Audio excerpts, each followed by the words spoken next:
All right, good afternoon, ladies and gentlemen, and welcome to Oldham County Fiscal Court. I'm David Vogel, Judge Executive. Happy to have all of you here for today, our meeting on August 6th, 2024. If you're able, please stand for the Pledge of Allegiance.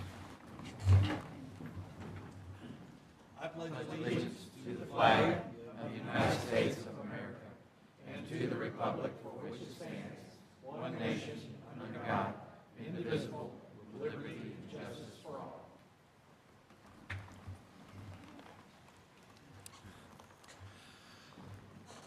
Holly Prane, will you please call the roll? Magistrate Likens. Here. Magistrate Tice. Here. Magistrate Woosley. Here. Magistrate Jeffries. Here. Magistrate Hounds. Here. Magistrate Hawkins. Here.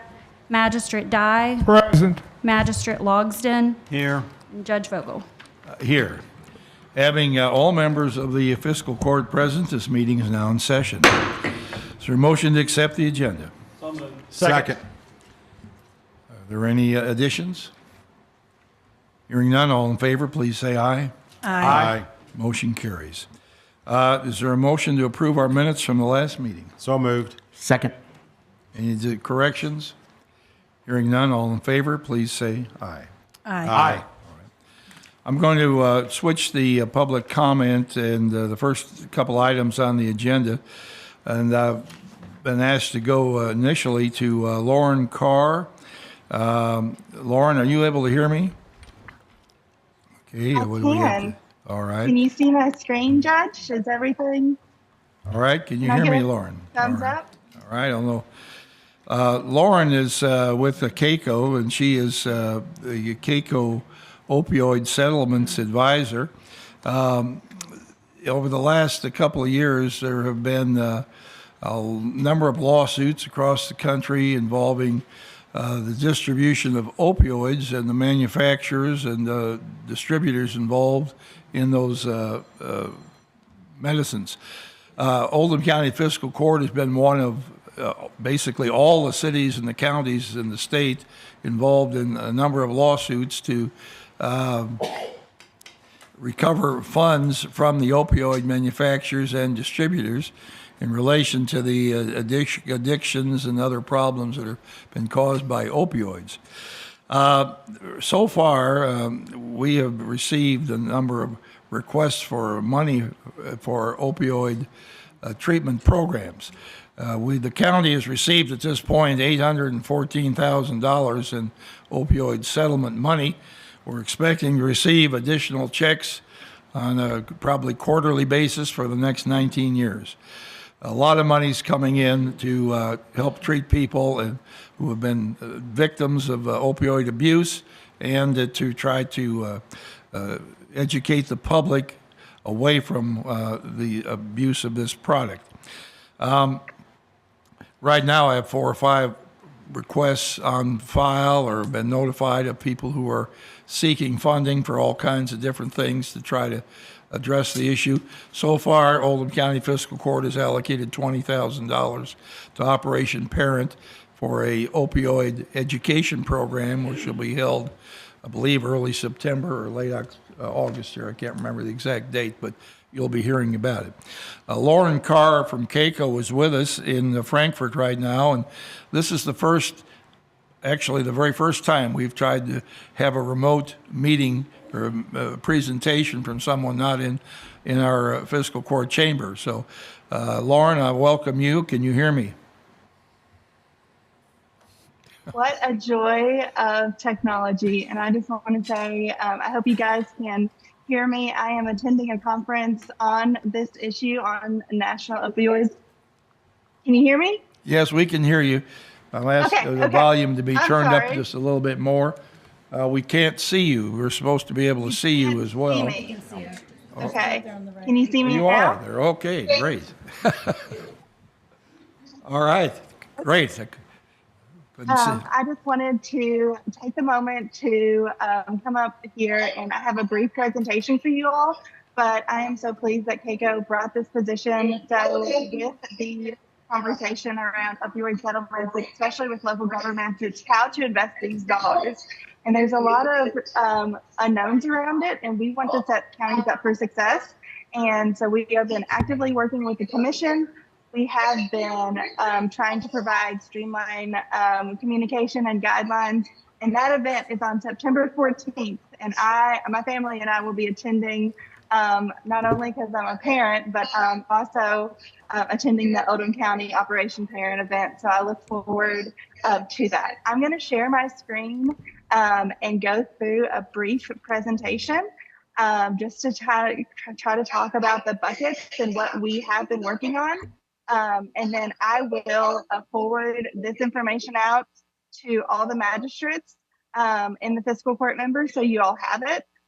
So I'm going to share my screen, and I apologize. I am attending a conference, and so if there's any background noise, I apologize about that. So, all right. So here's me. You can reach out. This is a new position at KCO. You can reach out to me at any time to ask general settlement questions, whether it's strategic planning, whether you have received a proposal, wanting to know allowable uses. What we have to go by is what the commission, who is the regulatory, as you know, the pots of money went 50% to the state and 50% to the local governments. But that state oversees that. And so trying to provide that communication and to really see what are the best ways to utilize these funds, because when we come in 10 years, we want to see that we have been able to make a difference. One of the resources that we have on our website is a opioid settlement resource library, and it has a sample MOU. So if you grant out funds to a nonprofit or any organization, it covers that liability with the fiscal court for that reporting requirements. And I'll talk about those reporting requirements in just a few minutes. But we've also have just a sample RFP. So for example, if you wanted to gather information, what I have learned from counties is that a lot of people are asking for the money, and it is trying to see get the bad actors out of the group. So that MOU protects the fiscal court from putting those reporting requirements and actually saying what they're going to do with this money, with what they are going to do. The allowable uses are probably in 5 buckets. Are in just 5 buckets. So prevention, whether that is media campaigns, youth-based prevention. I know that Oldham County has worked with Operation Parent, which I have worked with when I started in my small community coalition. They've been around for forever.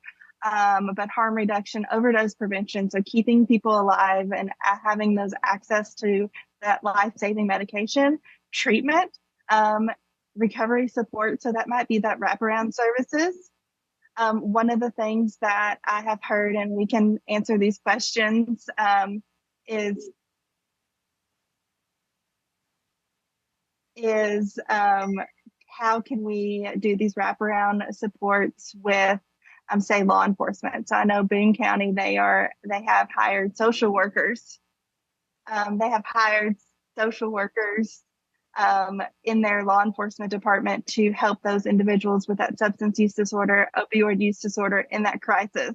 And then also any kind of leadership planning coordination, whether you need to do a needs assessment or do some research for that.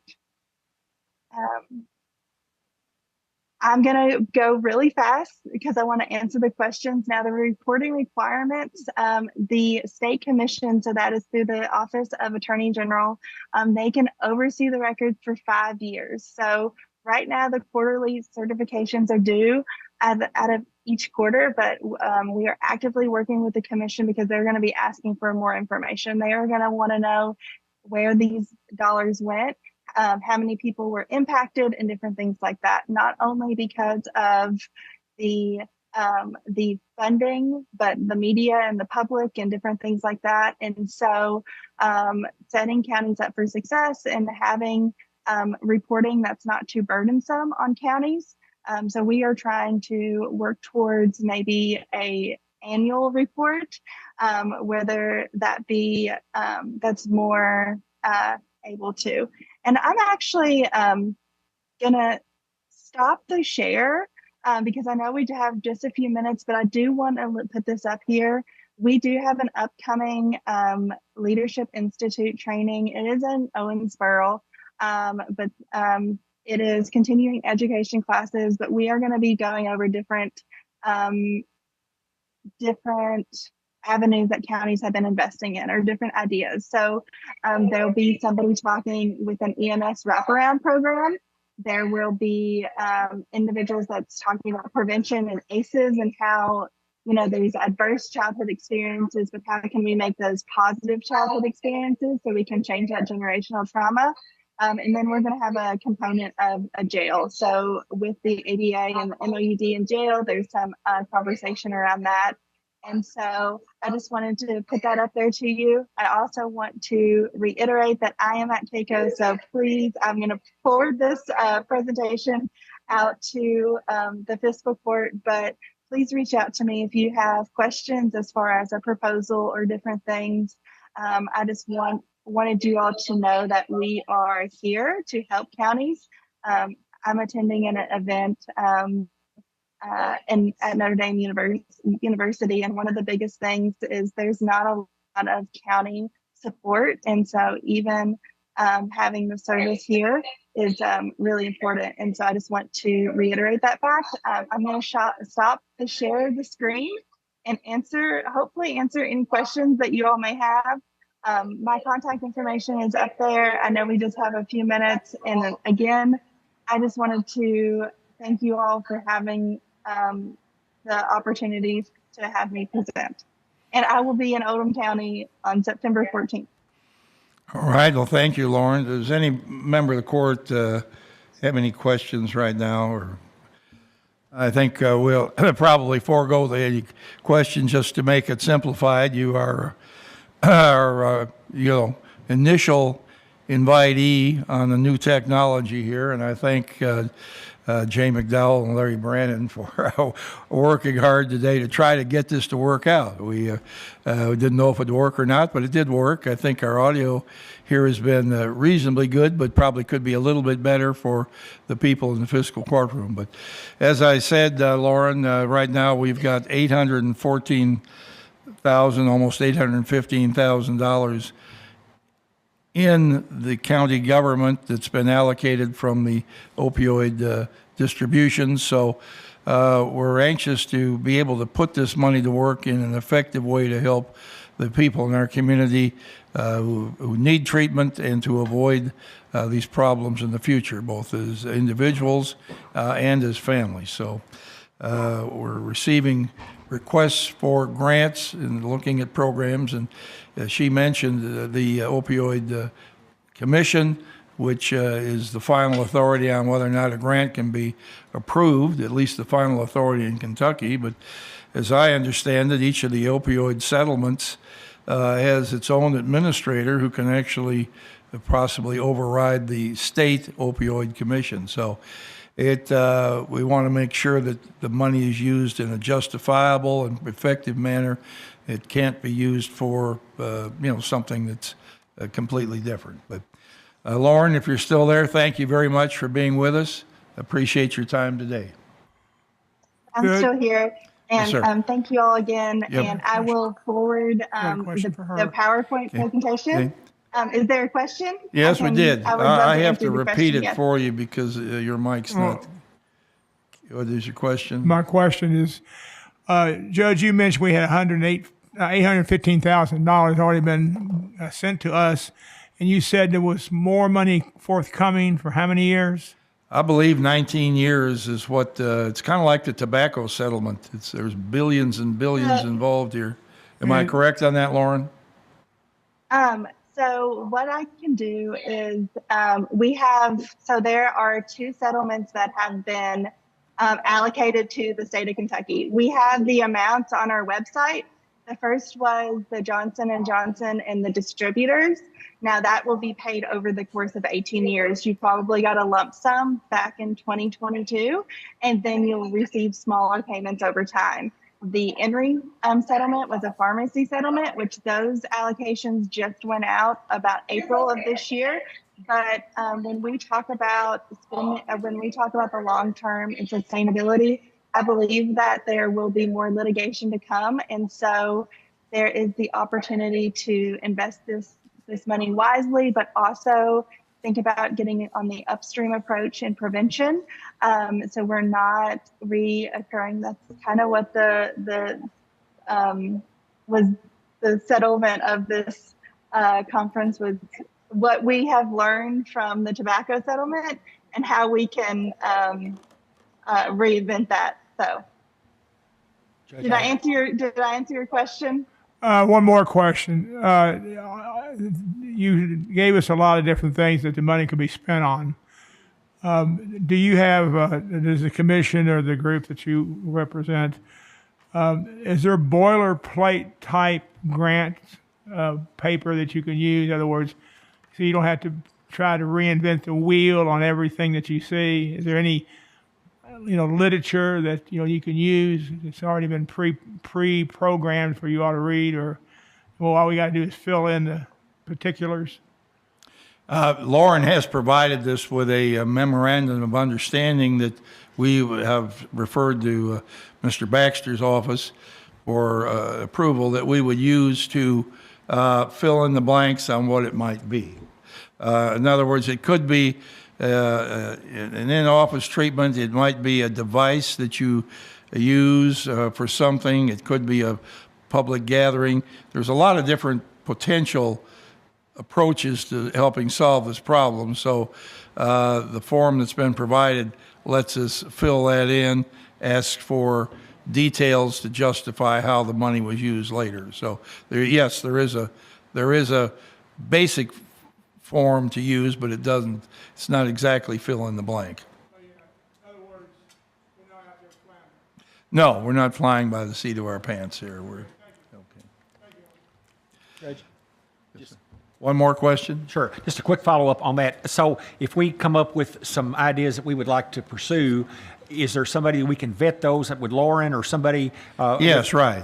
So Right. that we, if we did something like that and put money out there, then they wouldn't come back and say, no, that wasn't allowed, and then we'd have to pay it back and whatever. So There is no guaranteed acceptance of any program. It's just reviewed after the fact on a quarterly basis, and you have to hope you did it right to not to have to repay the funds. okay, thank you.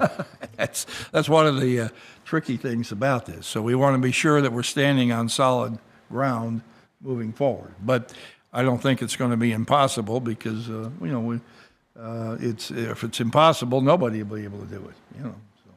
Lauren's gone, so thank you very much for joining with us here, and I appreciate the people who are waiting to talk about other issues here. She had to be on early because of her commitment she had. All right, now I'm going to move on to the next agenda item. That's a public comment. If you've come to speak about something other than one of the items listed on the agenda, I invite you to come forward now. If you've come to speak about something that we're going to be discussing later in a hearing or a resolution, I'll be happy to hear you at that point, but please wait until we get to that item. So anybody for public comment on something else?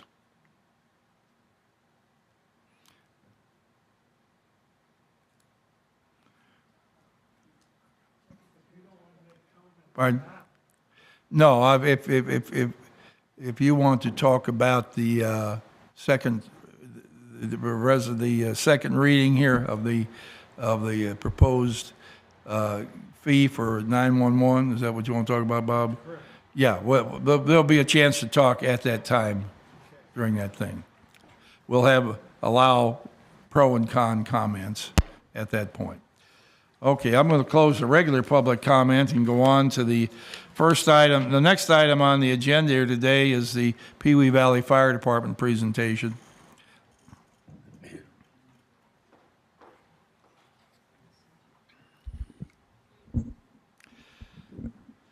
All All right, we have our chairman, Burkhart, and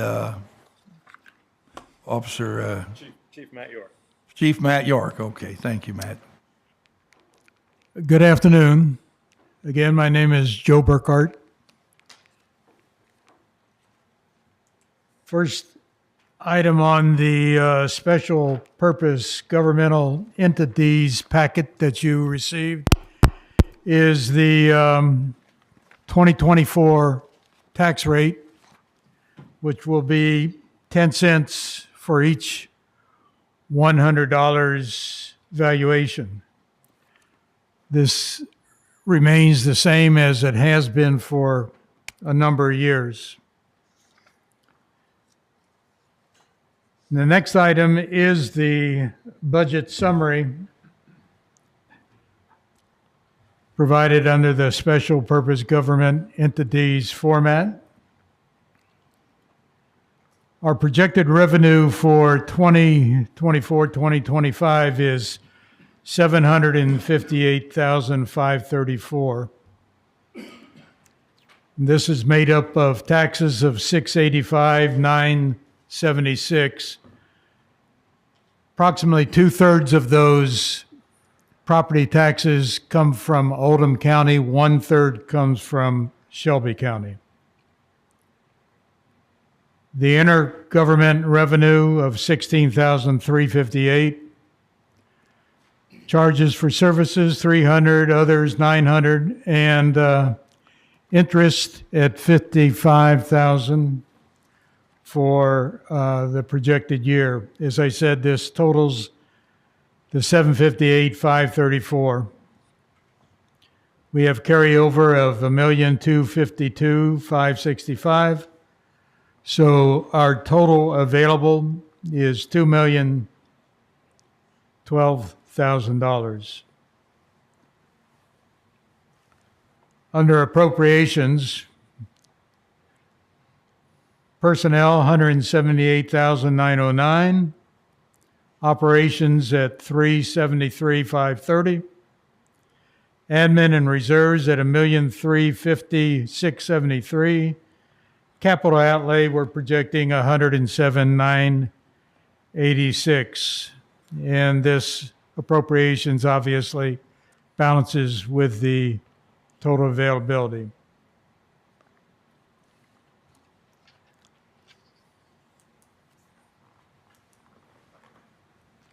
There are a few things that I'd like to mention just as notes regarding the department.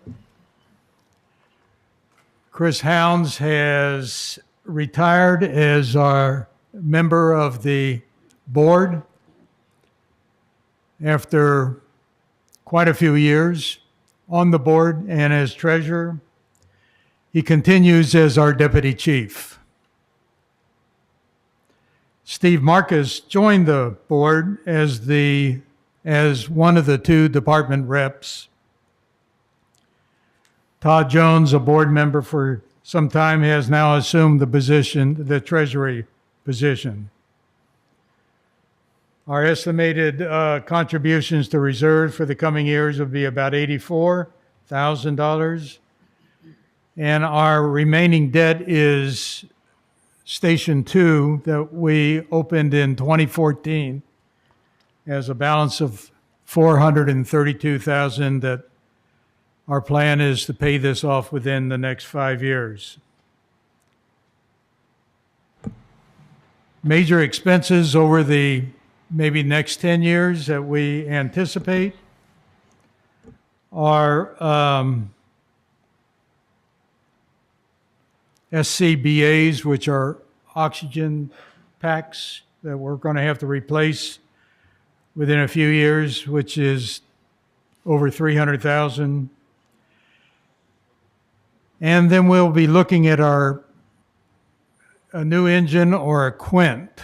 This past year, we formed a committee, a maintenance and purchasing committee of large, principally engines, made up, headed by Matt, with Chris on, Matt Engelmeyer, and and forth. Bob Hamilton, who was chief for over 20 years. These are well-experienced individuals, and they're going to continue to study the program on are we able to maintain equipment or do we have to purchase new equipment? The one problem that many departments run into throughout this process is availability of parts. You might have a 25-year-old engine with 30,000 miles on it that runs great, but parts aren't available. So that's always an issue. So you may have to cannibalize something to make it work, but we think that this group of quite experienced individuals can at least advise and counsel the board as what we should be doing.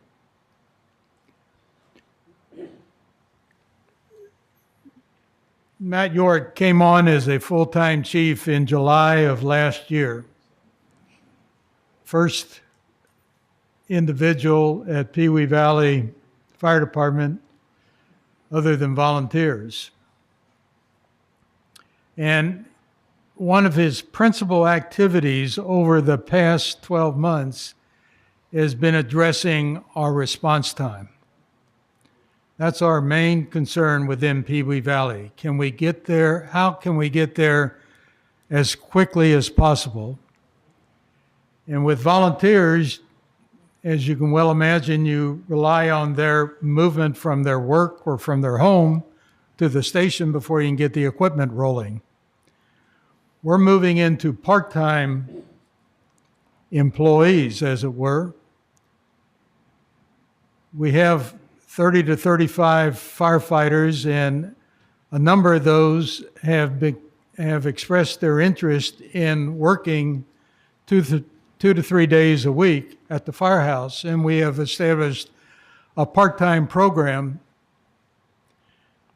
addressing 2 to 3 days at this point, and it's our intention that we might be able to move all the way to a 5-day week. And this has improved our response time. When we get a dispatch, we can get the personnel and equipment rolling immediately. And this is daytime staffing. So typically during normal business hours is where we found we were deficient in our volunteer response time. So moving forward, we want to try to get people in the firehouse during the business hours. Finally, we had our annual audit, and once again, we're clean opinions on both the financial and internal controls.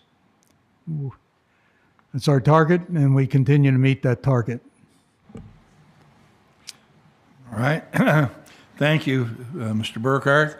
Questions, Magistrate Logston? Yes, sir.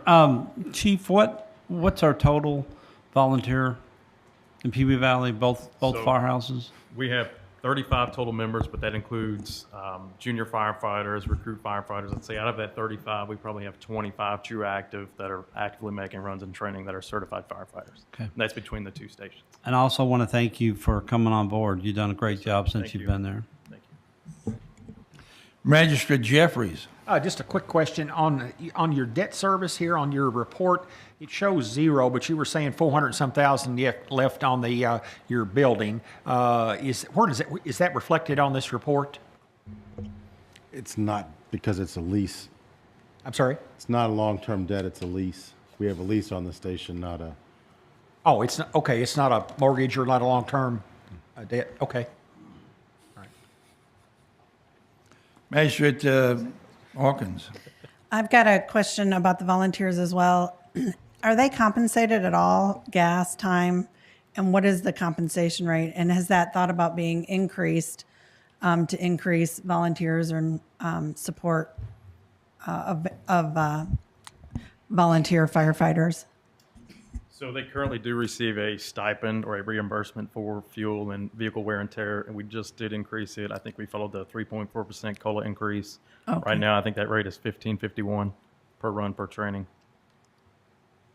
So if the run takes 3 hours, it's still $15.51? We pay first hour we Okay. pay a minimum of $15.51, and then Okay. after that we pay by the hour. $15.51 per hour? Okay.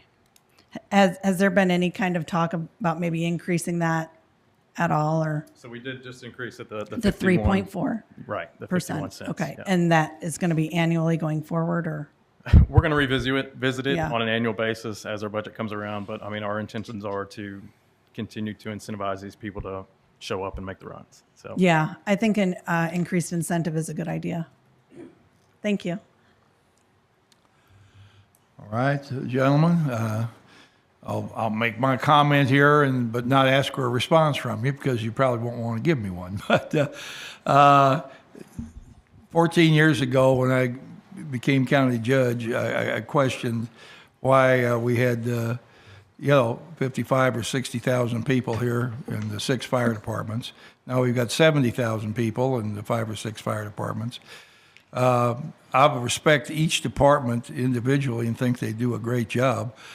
But as a community member, it just seems to me there's got to be some repetition or, that we need to work together more closely and work toward a county fire department. We have a county school system, a county police department, a county library, but we don't have 6 library systems or 6 police departments, but we got 6 fire departments. It doesn't make sense to me, but I know it maybe makes sense to everybody in the service, but looking into it from the outside, I feel like we could work work together more effectively. sure, just to touch on that a little bit. So we do have a countywide mutual aid agreement amongst the departments. So any major house fire or major event comes in, we're all responding together anyway. The fire chiefs meet on an irregular basis. There's an email thread going around. So we're in constant communication with each other. So essentially we are working together as one. We all did the same training. Right. We all have a countywide Oldham County recruit class. I realize that, and I certainly don't want to. I'm not trying to debate the point. Just raise the point is the revenue that you have and that other departments have is based to quite a large extent on just where your service area is. A few years ago we had a 500,000 square foot warehouse land in Buckner. I don't know the exact number, but South Oldham got $50,000 in property tax for that. You guys didn't get anything for it, but will respond to a fire there. But some areas are more prone to get the economic development that is going to generate additional revenue for the departments. And all of us as a county are trying to promote economic development within our county in all the appropriate places it goes, so that when we build out Oldham Reserve, LaGrange is going to pick up a lot more revenue from that won't go to help the other departments provide the services and the equipment that they need. So I wish there's a way of balancing that all out. So because everybody, we're a community and not 300 miles of separate communities. I anticipated you asking this question. Okay. You've asked it the last 2 years, so why wouldn't you ask it again? And very simply, you're asking, how are the merger talks going between Pee Wee and South Oldham? We met several times over the last year. Our last meeting was in February of this past year and of this current year. David Thompson, Patrick Stess, Bill Blakely, Todd Jones, Adam Hack, and myself met late February. As you well know, South Oldham and Pee Wee are volunteer departments established by KRS Chapter 75, the Kentucky Revised Statutes, in about 1950, give or take. As a Kentucky legislators were adopting KRS 75, it is our understanding that Crestwood increased their 18-member emergency response board to a 24-member Inc. board with South Oldham Fire District as a direct report. This took place in about 1970. South Oldham and Pee Wee Valley are very different on their community demographics. South Oldham is about 50% larger than we are from a revenue standpoint and has a significant commercial presence. Pee Wee Valley might have 5 commercial enterprises throughout its district, which includes the state prison, schools, churches, primarily residential. And our runs are about 50-50 between medical and fire. As was mentioned, both provide mutual aid, and especially to each other. We provide a few more just because South Oldham has more incidents and more opportunity to provide assistance in their runs. South Oldham is currently addressing Crestwood's growing commercial activity, ensuring they have sufficient equipment and trained personnel to meet those future needs. As discussed earlier, Pee Wee Valley's focus is on personnel assignments and their availability to minimize our response time. And we've discussed our part-time program, so I'll skip over that. The board believes, the Pee Wee Valley Fire District Board believes that reporting to a 24-member board consisting primarily of Crestwood's business folks and property holders is not in the best interest of the Pee Wee Valley Fire District constituency.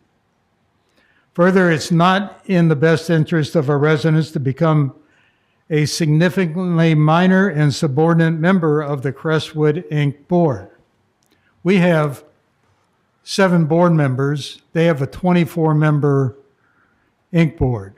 They've mentioned that many of our board members might become included in the Inc. board, but it'd still be a very minor component.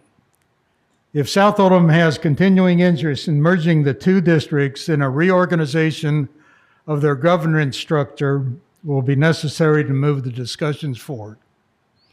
That's our position. Thank you for that position, and not really. I'm not promoting it. I'm just trying to promote the idea of a service that everybody provides, working together. And be like. I don't know, a good example. We've got, McDonald's in the county, but we wouldn't, if we had 6 McDonald's, have 6 franchisees, they'd all be competing with each other versus working together. They want the brand to go up. But so anyway, I think everybody does a great job. Just hope that you can continue to work together and look for ways. And I understand that you would not want to be a minority group in a larger organization, but we're all part of Oldham County, so how we can work together best is yet to be determined, or we're still working at it, so. Okay, well, thank you, guys. Appreciate you being here again this year, and we'll look forward to seeing you again in the future. All right. Thanks a Thank you lot. all. Thank you. Let's see, we've got a bid opening here to do, and then eventually here I'm going to ask that the public hearing be moved up a little bit, because I think there are people who've come for that probably would just soon not have to sit here for an hour before we get to it. They'd like to Judge, what about the get to payables? what they want to talk about. And What about payables? pardon? Payables. Yeah, let's do after payroll. Let's move up the public hearing if that's all. Everybody's all right. But next thing we're going to do is open a bid for truck here.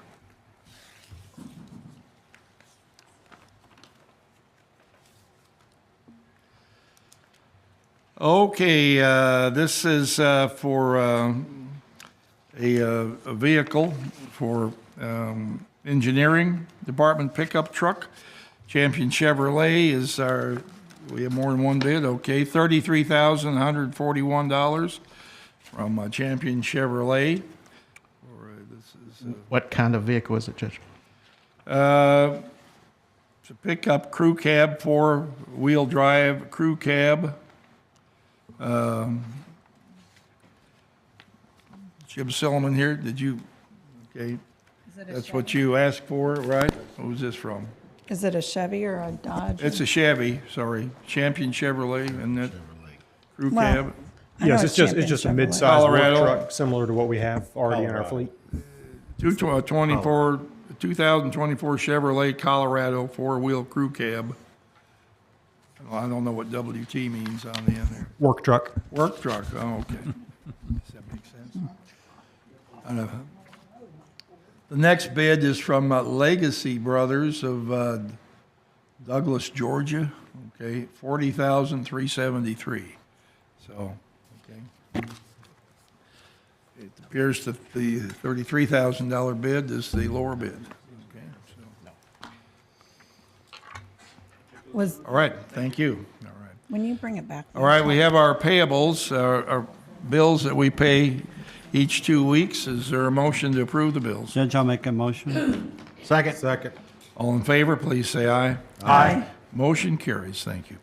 Now we'll jump down to community business, item D in your packet, and that would be the, second reading of a public hearing regarding a 911 fee ordinance. This is an ordinance repealing and replacing Oldham County Ordinance 7340-761 relating to the collection of a 911 emergency dispatch services fee and establishing a service fee for enhanced 911 emergency dispatch services to the owners of real property in Oldham County. This is a second reading of this public hearing, so that anyone who is in favor of the ordinance will be able to speak. Anyone who is in opposition to the ordinance will be able to speak their opinion as well. So first thing I'd like to do is I'll go to Magistrate Hounds now, who can encapsulate the ordinance for us. Thank you, Judge. We've been working on something like this for a while. Currently, Oldham County Central Dispatch receives revenue in three forms. It's cell phone, landline, and then a commitment from the general fund. Over the past several years, the commitment from the general fund has increased because the landlines have decreased. A lot of people probably in this room don't have a landline. There are some of us that still do have a landline. Up until recently, my daughter didn't have a cell phone, so I didn't want to leave her at the house and not be able to call out, so that's why we had the landline. But what's happened over the past several years is that the cost of operations of 911 has increased significantly. The cost of the equipment, maintaining the equipment, the cost of compensation for the employees has increased, justifiably so. If you remember, I guess it was probably 2 years ago, we did an amendment to increase the salary of the police officers, and we were struggling with the same situation with the dispatchers. Director Glass has done a phenomenal job in trying to come up with measures to continually try to keep costs in that down.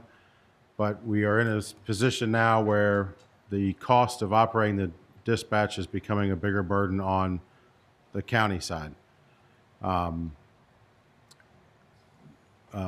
Stan Clark, the CFO, was tasked with creating the ordinance and coming up with the fee structure. Unfortunately, he's not able to be here today, so I'm pinch hitting, for lack of a better term. So the basic thing about the ordinance is it is a tiered approach to where a residential property occupied would pay a $75 yearly fee. We would be dropping the $24 landline fee.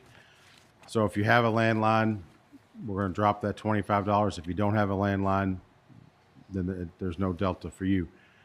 But trying to spread the cost of 911 out, it's unfair, obviously, to charge one group or one agency or one person because everybody has the potential to use 911.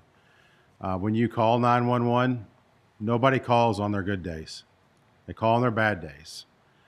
Spouse having a heart attack, injury accident on I-71, whatever the case may be.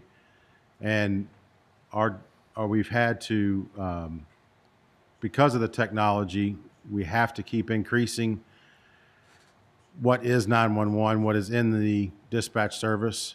Director Glass has been working on the next gen 911, which is a requirement by the state and the federal government.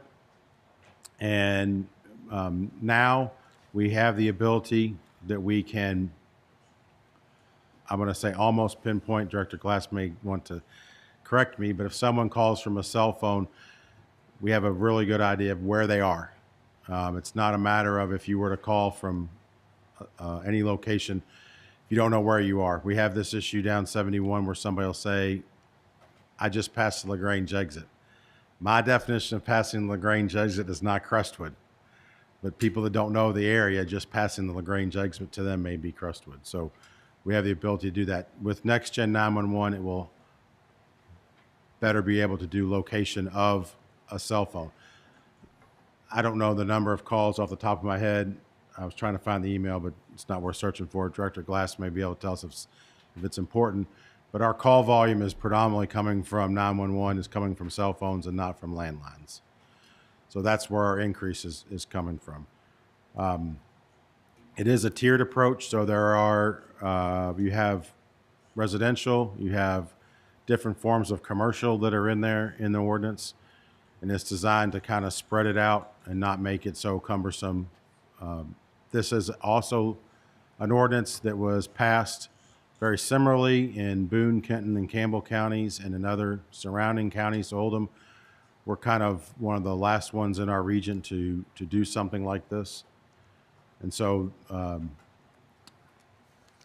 that's where we stand today. All right, thank you. We've had this posted for a while, and I believe some people have read it and are here to comment on it. I'll reinforce the fact that it costs a lot more to operate the emergency services dispatch program than you might imagine if you weren't actually involved in it on a day-to-day basis. You pick up your phone, cell phone, home phone, call 911, we answer. In other counties, you can get put on hold. I think if someone's having a heart attack in your home and you call 911 and they say, hold on, please. I won't say what county I've been in that's happened, but it's a neighboring county.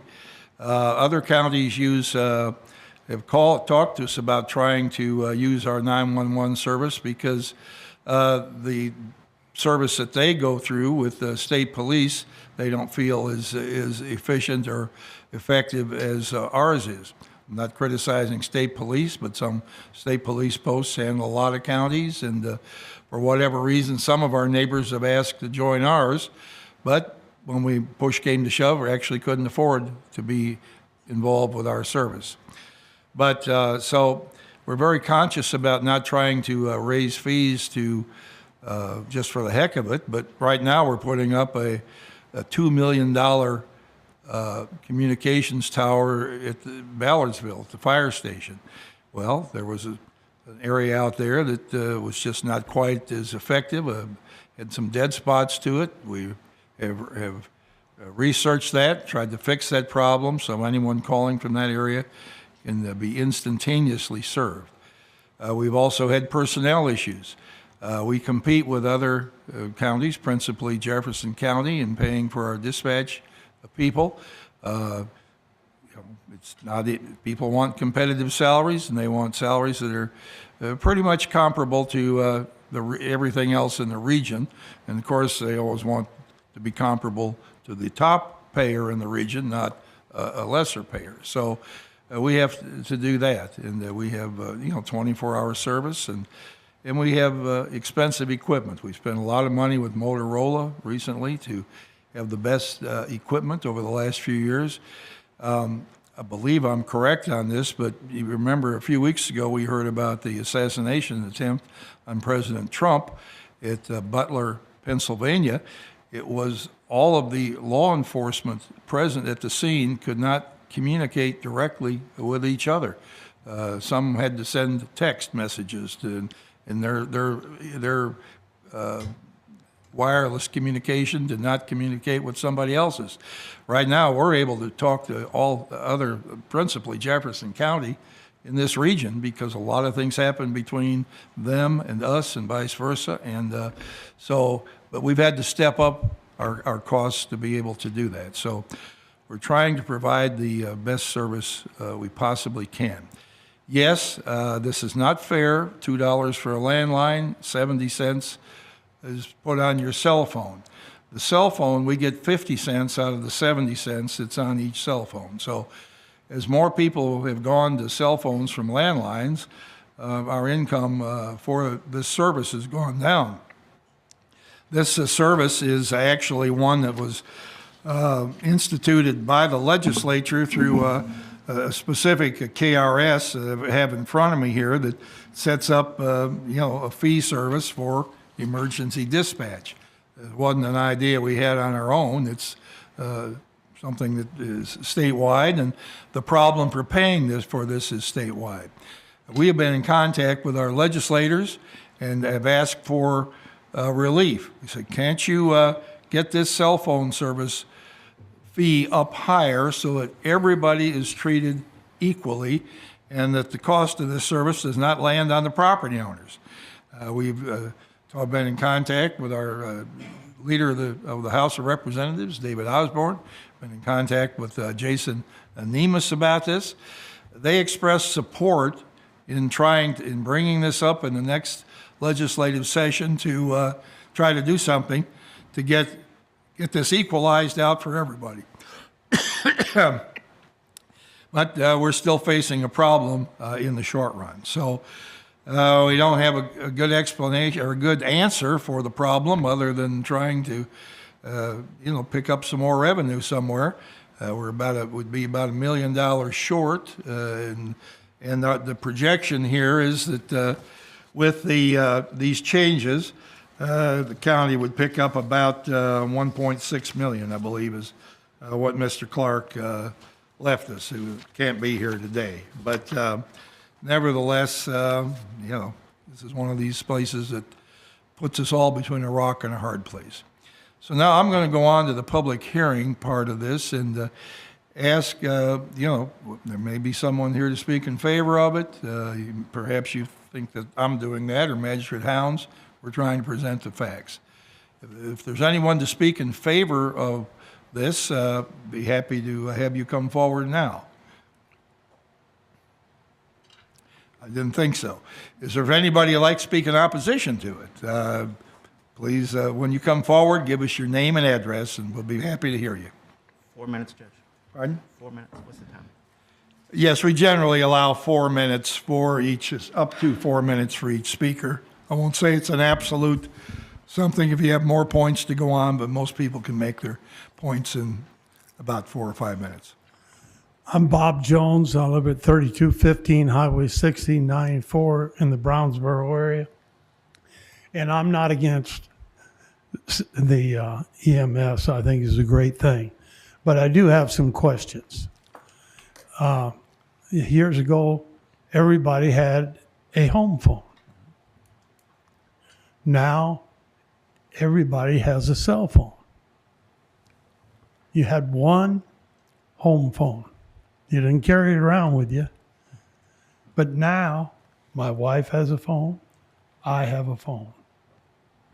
You charge $2 a month for the landline, 50 cents, I understand, a month for a cell phone.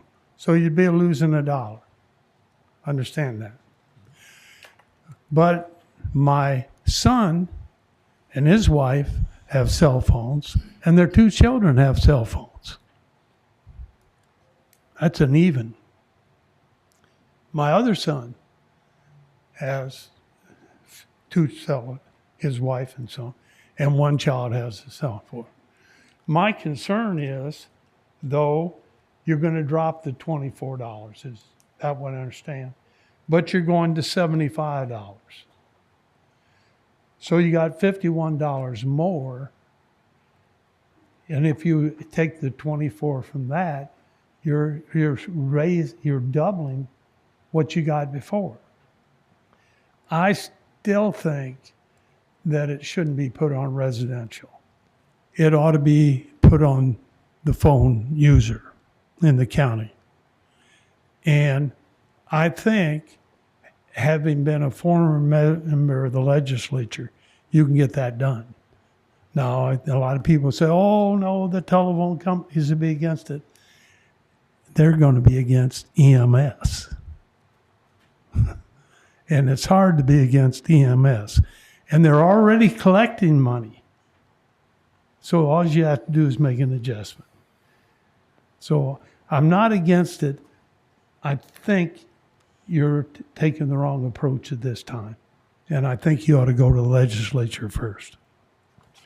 Thank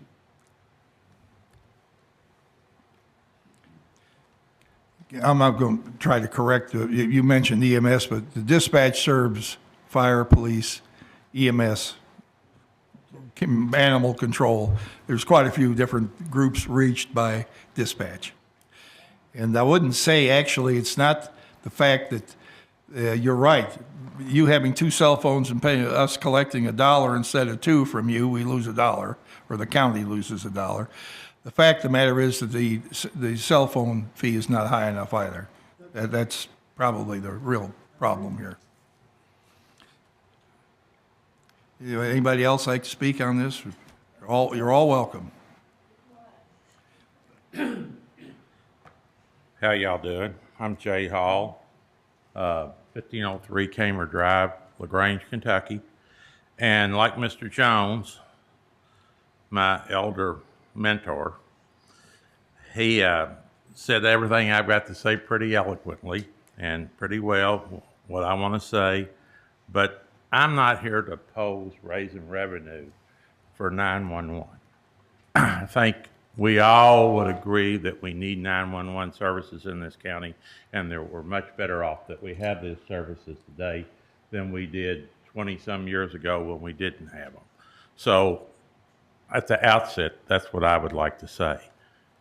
I have probably called 911 myself at least 10 times in the last 10 years, and every time I've called them on this device right here. I don't ever recall using my landline to call 911 or being at my home or anybody else's home.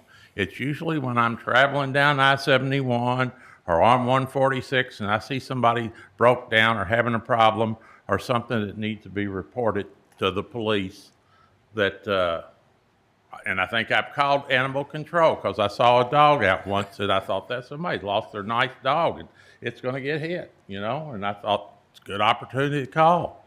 And so I definitely see the importance of it, but in my opinion, the charge needs to be on this cell phone.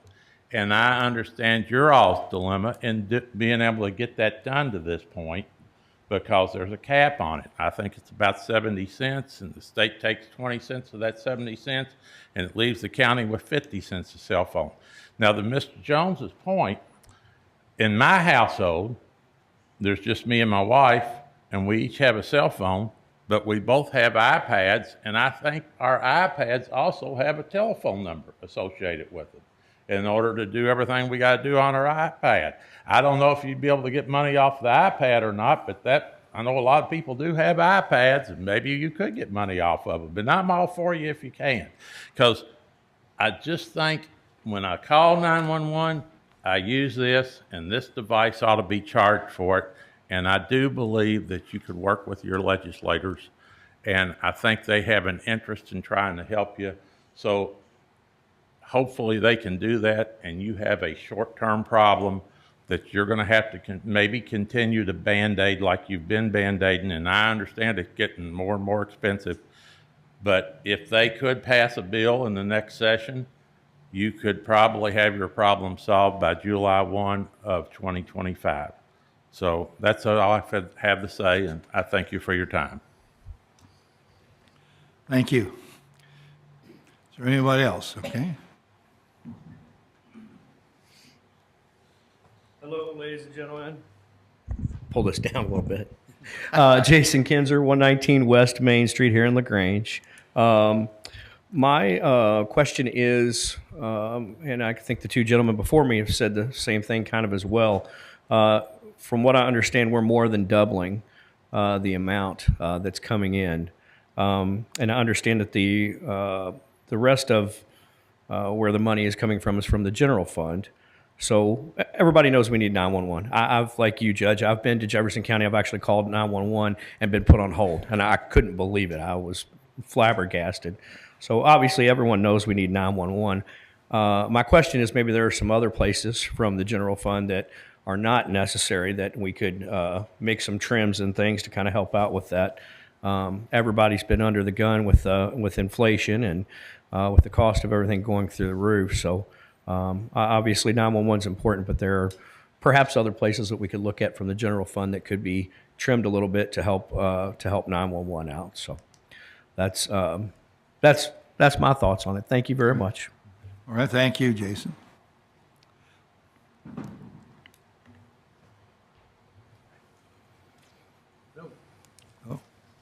Paul Sherbanak, live on Myers Avenue in Crestwood.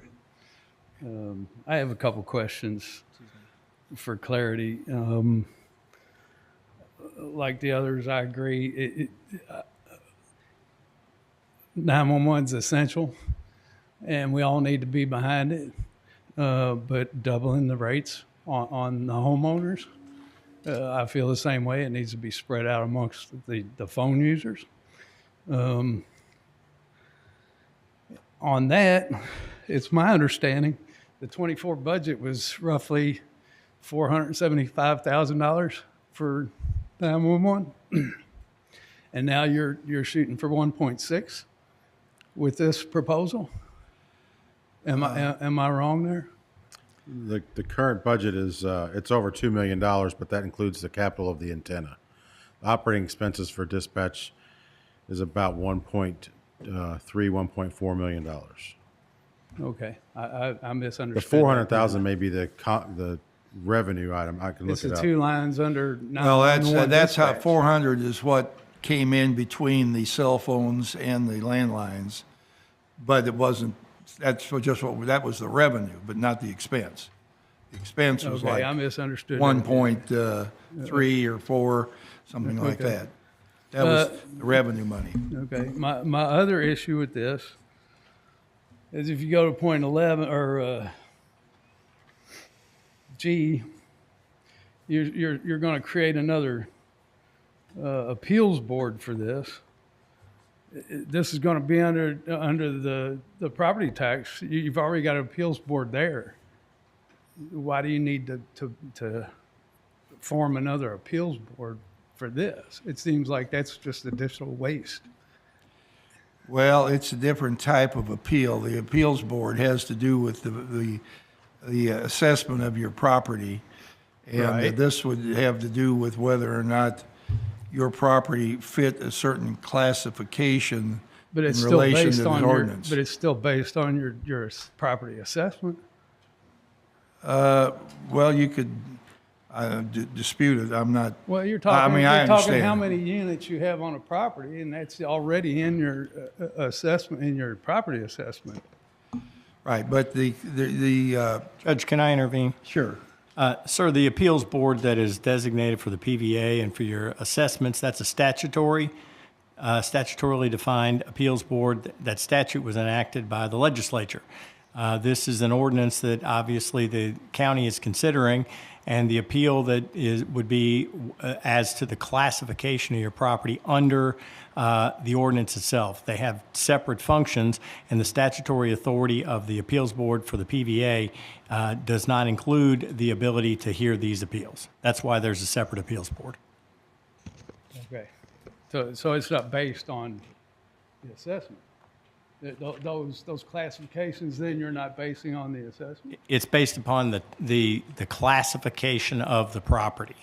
So if your property is classified as residential, if it's commercial, what size commercial, that kind of thing. Those would be the natures of the appeals relative to the 911 fee. And again, that's based upon the ordinance. And I certainly understand your concern that there's a duplication here. I mean, it's just like you're talking with the fire departments. You know, I understand the merger. You can consolidate and you cut back on overhead. It's the same kind of thing here. If you can combine this with the assessment board or any way you can, that would cut down on some of this cost, and you don't have to raise our rates so much. The boards are non-paid boards, sir. There's no payment for the Still board. pay you to sit and you're still collecting the salary and eating up your time in doing it, aren't you? It's still a cost. I understand your point, and I think I just, The, I feel like there's a lot of waste in government these days, and we could probably find a way to do this without increasing everybody's taxes, doubling everybody's taxes. I mean, my assessment just went up. I finally got my homestead deduction, and now it seems like you're going to take it right back again. So it just seems, Oldham County, we pay more taxes than I think all but what 2 other counties in this state. And it seems to me we can find a way to cut some of our waste and keep our fees where they are. We all need to pay it, but hey, doubling our cost. we're all sympathetic with your point of view sitting here, because we're paying these taxes too, and I'm not going to defend the county government. I'll just say that we're 8 cents out of each tax dollar you pay. We're not 50 cents or a quarter. We're just 8 cents out of every tax dollar. So we're getting quite a bit for that 8 cents, and I agree with you. That seems like a duplication, but Mr. Baxter tried to make the point. The one thing's a state statute, the other thing's an ordinance, and the statute doesn't really address having the commissioners for the Board of Appeals deal with whether or not your appeal under how you were classified in this particular circumstance. It seems like they could go together, but there's a conflict there, and I agree. And again, I think that feeds more credence to going to the legislature Right. first. Well, that's what we're trying to do, believe me. So. We're trying to put it where it belongs, because every county in this state has the same problem. They're all short. There's nobody, Personally, I would appreciate if y'all go there first Yeah. instead, because you aren't going to drop it after you raise it. I know that. So if we can work it through the state, and that's more equitable for the whole state. Right. So appreciate you. agree. Can you give us Thank your name again? We didn't catch your name. Paul Shervenak. Will you spell the last name? CHERVENAK. Just like it sounds. He lives on Myers Avenue in Crestwood. Yes. All Thank right, you. Thank you. Thank you. All right. Is there anyone else who would like to speak?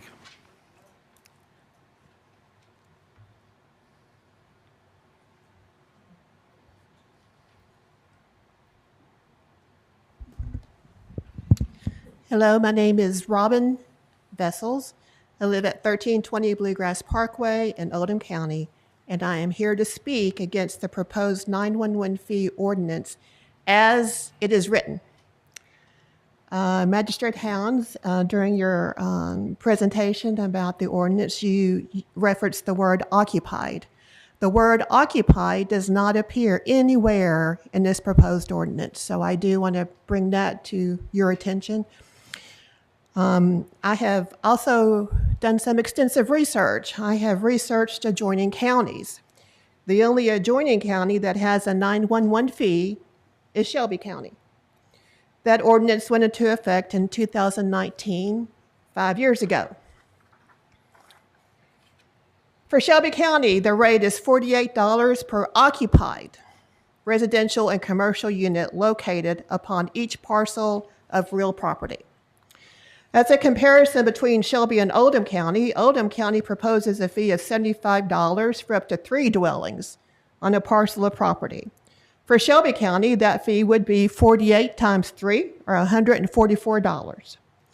For high-density residential apartments, the Oldham County fee is $1,000.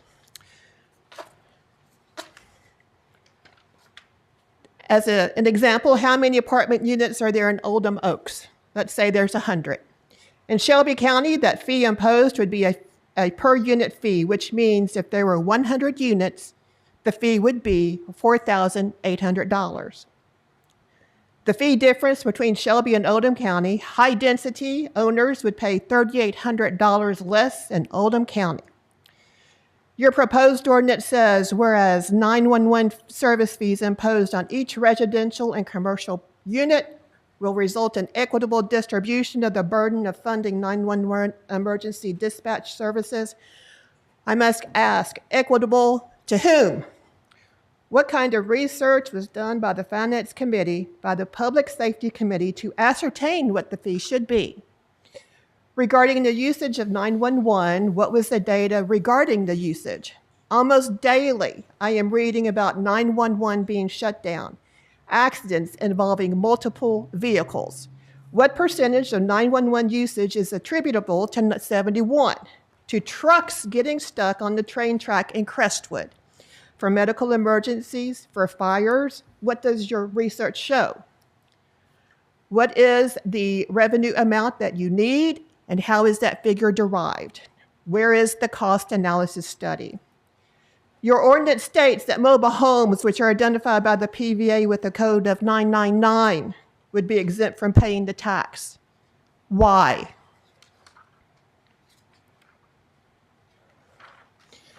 For comparison, in Boone County, mobile homeowners pay a fee of $75. For mobile home park owners, they pay the fee for every home that is owned by the mobile home park.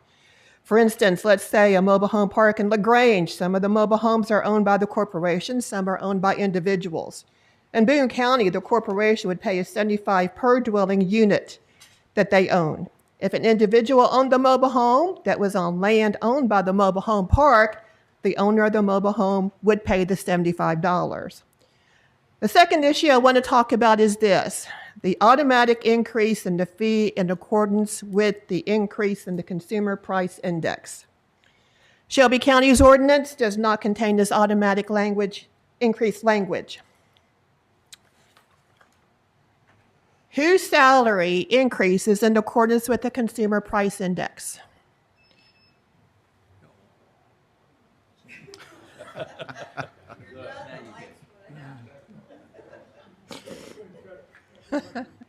Whose salary increases in accordance with the Consumer Price Index? That would be yours. Judge, can we give her more time? Okay. And who gets to vote to increase their salary each year according to the Consumer Price Index? Well, that would be you, and you, and you, and you. Not you. You.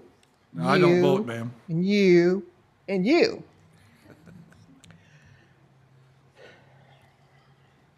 The other homeowners, the ones that do not get to vote themselves an increase, do not see their own pay increasing in accordance with the CPI.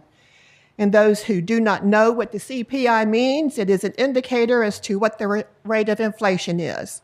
But you all do not need to worry, because your salary, as long as you are an elected official, your salary increases in accordance with the rate of inflation. And you get to vote for the increase yourselves. But you need to realize that the rest of us are not immune to the ravages of inflation. For your employees who have retired through the county's employee retirement system, when is the last time they received an increase in their pension? For homeowners who retired under the state employees retirement system, when did they last receive an increase in their pension? The answer is 2011.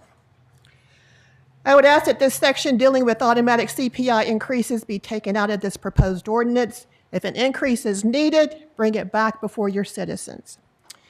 Now, to talk about penalties if a real property owner fails to pay E911 service fees. Your ordinance says the failure of a real property owner shall be punishable as to pay the fee shall be punishable as a Class A misdemeanor.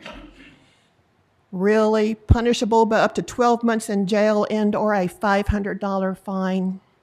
For comparison, Shelby County says failure to pay would be a Class B misdemeanor, punishable up to 90 days in jail and or a $250 fee. Shelby County also says in its ordinance that the fees may be enforced by civil collection process as well. Now let me ask you, what is the real, if the real property, what if the real property owner is a corporation? Who is jailed? No one, correct? Your ordinance as written wants to stick it to the little guy while it strives to appease the large business owners. What you have proposed is not equitable. I would request that you redo this proposed ordinance with the following suggestions. Omit the automatic CPI increase. Revisit your fee structure. Compare it not only with Shelby County, but also compare it to Kenton County, a county that has a fee of $2,380 for commercial super retail. I believe that Oldham County would have 2 Walmarts and 2 Krogers that would fit in this category. A county that also has a fee of $70 for each unit in the high residential category with a maximum of $4,610. For Oldham, that fee is a maximum of $1,000. I am requesting that you postpone voting on this proposed ordinance at this time. Thank you. All right, thank you. Is there anyone else who would like to address the fiscal court on this?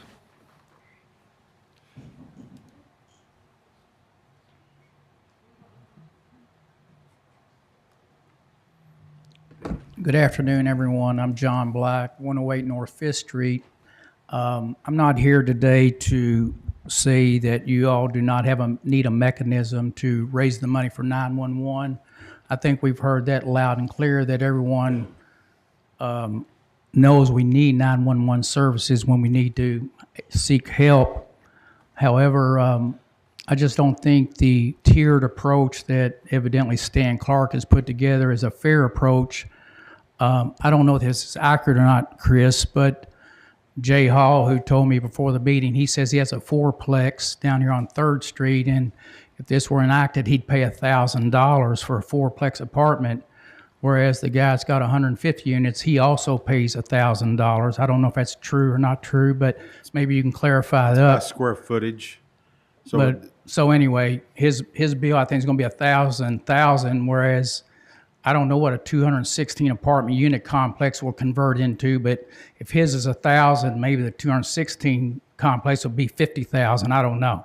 So that being said, I just think that the tiered approach, I don't know if a business has to pay more than a residential fee. I don't know why Jason Kinser's business, if he needs 911, someone falls ill in his restaurant, that his fee should be more than mine that I would pay at my house, $75 a year. I don't know how that makes sense. I mean, if you need 911 at his restaurant, why should he pay more than I have to get the same service?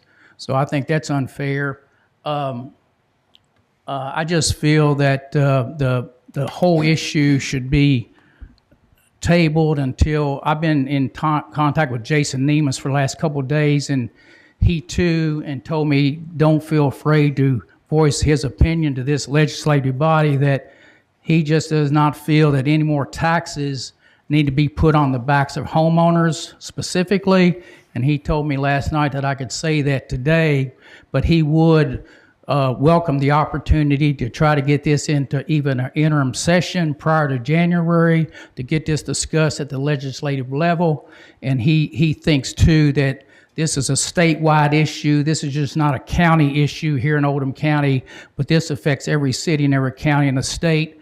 And he would love to see if you all could afford to delay this and to see if they get some legislative action come January. So, as I said, there's many taxes we charge here in LaGrange that no one likes either. But however, we at least try to make sure everyone pays them fairly and equally. So I think far as this goes, I would ask that you think about this and hopefully try to work to the legislator, get it placed on everyone's cell phone and generate the money that you need to run 911. Thank you very much. Okay, thank you. Judge, can we respond to some of the comments? Yeah, let's wait till all the comments are made, and then we'll try to answer some of the questions. Does anybody else like to speak to this? Okay.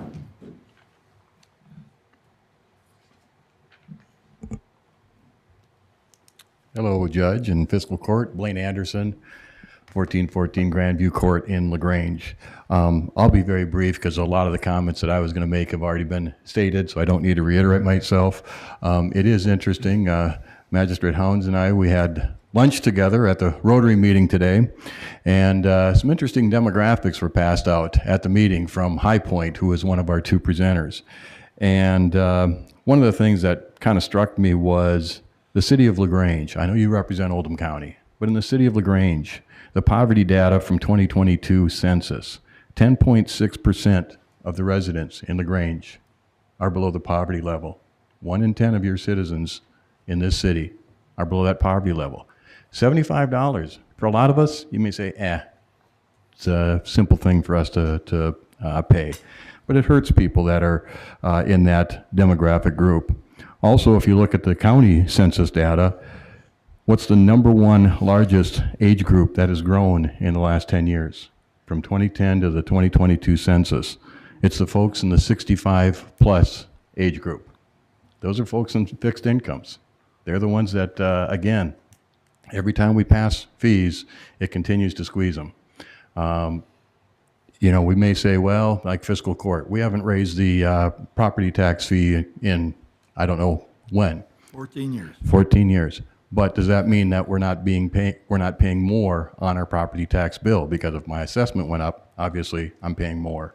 So I think we just need to look at this a little bit closer. I don't disagree with Mayor Black over here. There's a few of us that would be happy to work with our legislators and see if we can't come up with a statewide solution to this.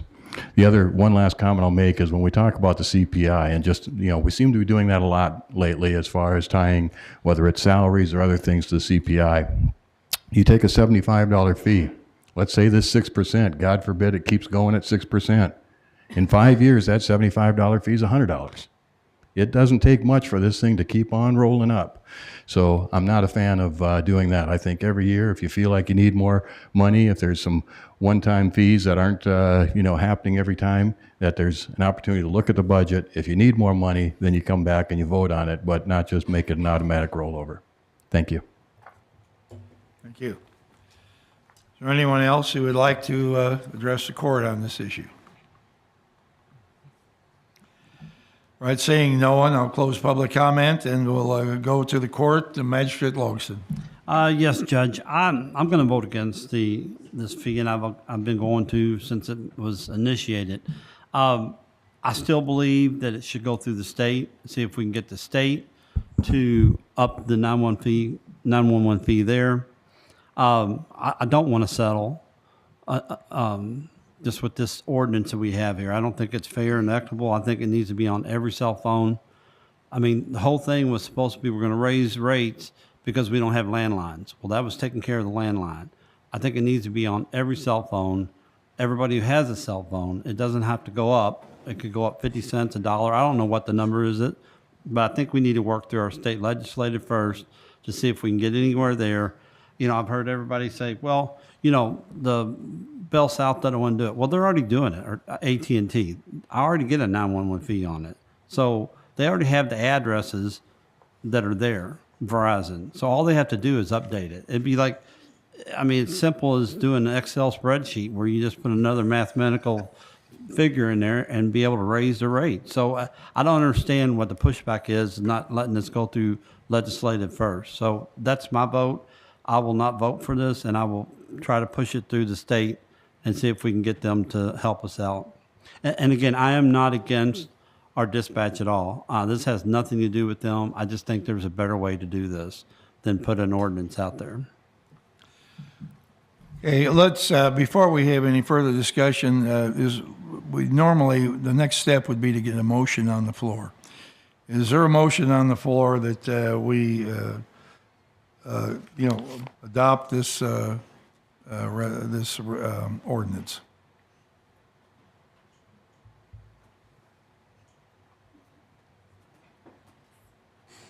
Do we have to handle the ordinance, don't we have to take some type of action at this point? I would recommend that we say it be brought on the floor for discussion and then action taken, up or down. So we can discuss it. I'll make the motion that we approve the ordinance.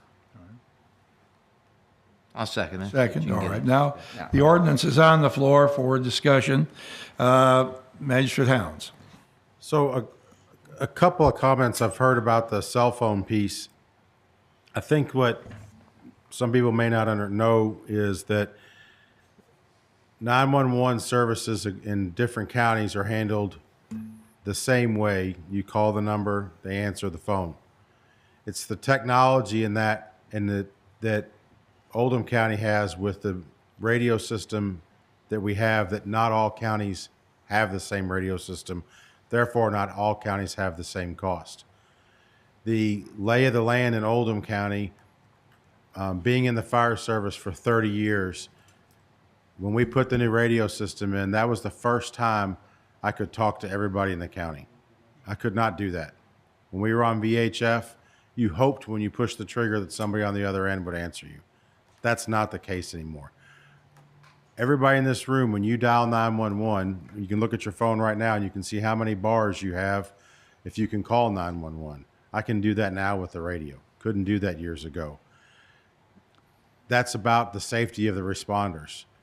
Most of your fire department folks that are working in the county are volunteers. Police, fire, and EMS, we don't have enough. If the police are scattered, unfortunately, throughout the county and they need help, they need to be able to use the radio to be able to talk on the 911 system. So the 911 system is not only just you folks being able to dial from your cell phone, it's the operation of the radio that police, fire, and EMS carry. $48 in Shelby County, I can tell you right now, is not a sufficient amount of money. And talking with Chris Spalding over there, it's not covering the fees. I'm not opposed. I agree. Judge and I had a conversation about this. Jay and Judge and I were talking about it earlier today.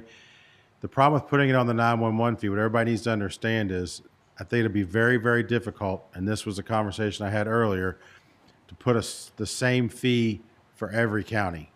Breckenridge County may not need as much as Oldham County, and Shelby County may need more than Oldham. I don't have the answers to that.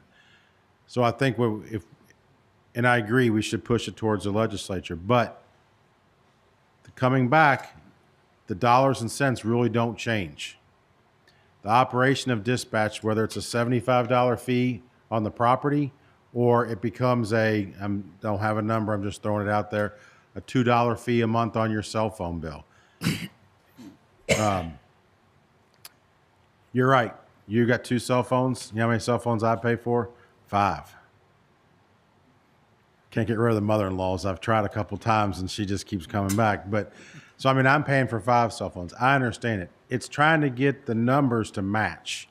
And that's what we're trying to do. We're trying to get the numbers to match. So the fee for a cell phone is not going to be 50 cents. It's not going to be $1. It's likely going to be more like $2 and some change because, as you all know, Judge mentioned it earlier, we get 50 cents of the 70 cents that's on your bill.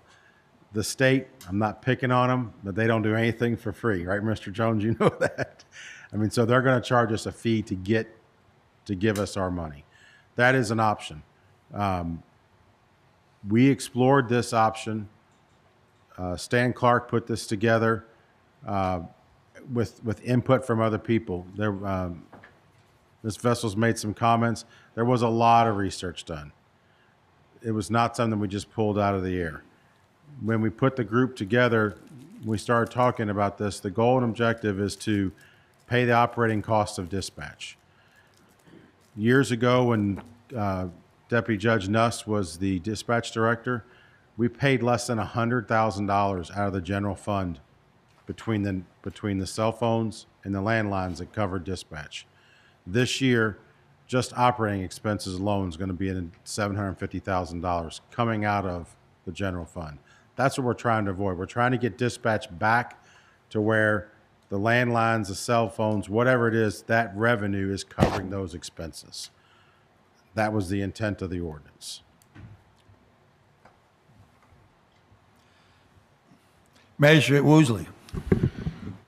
Judge, you mentioned earlier that you guys spoke with Representative Nemus, Representative Osborne, a couple other folks.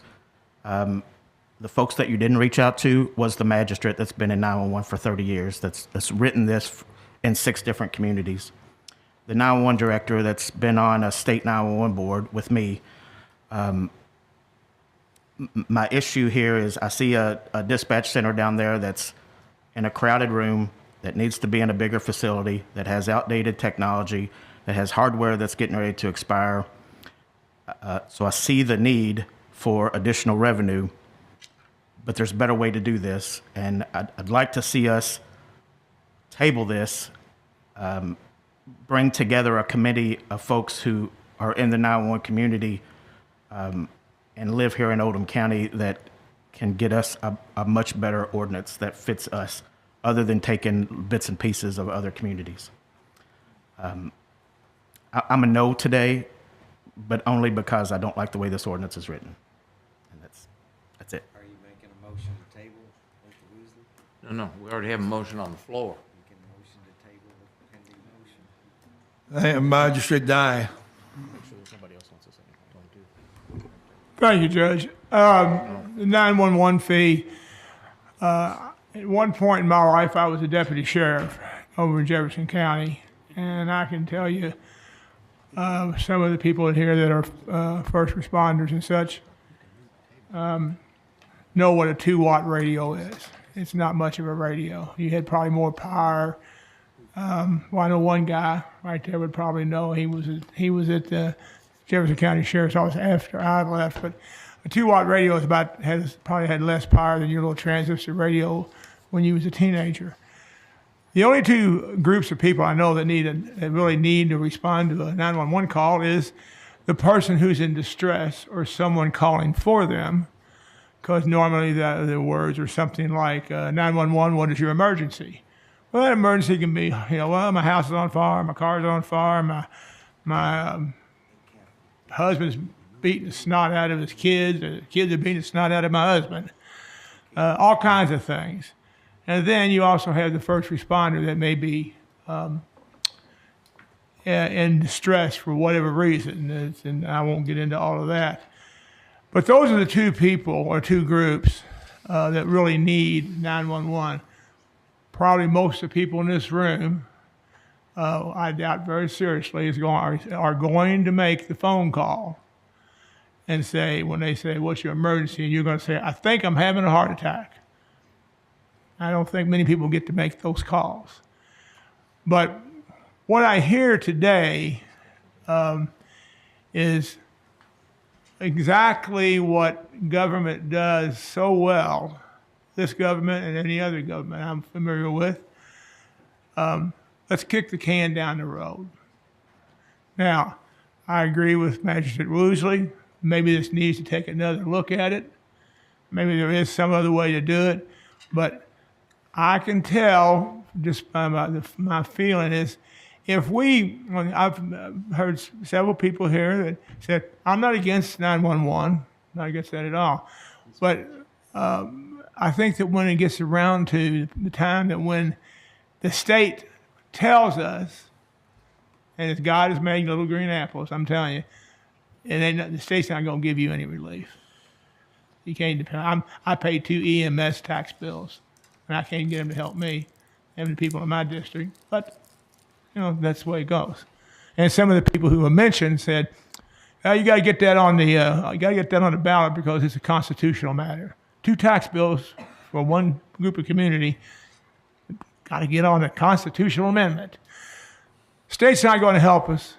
But what I am concerned about is when we hear that, are we going to go back to, I'm not against 911, but let's find another way to do it.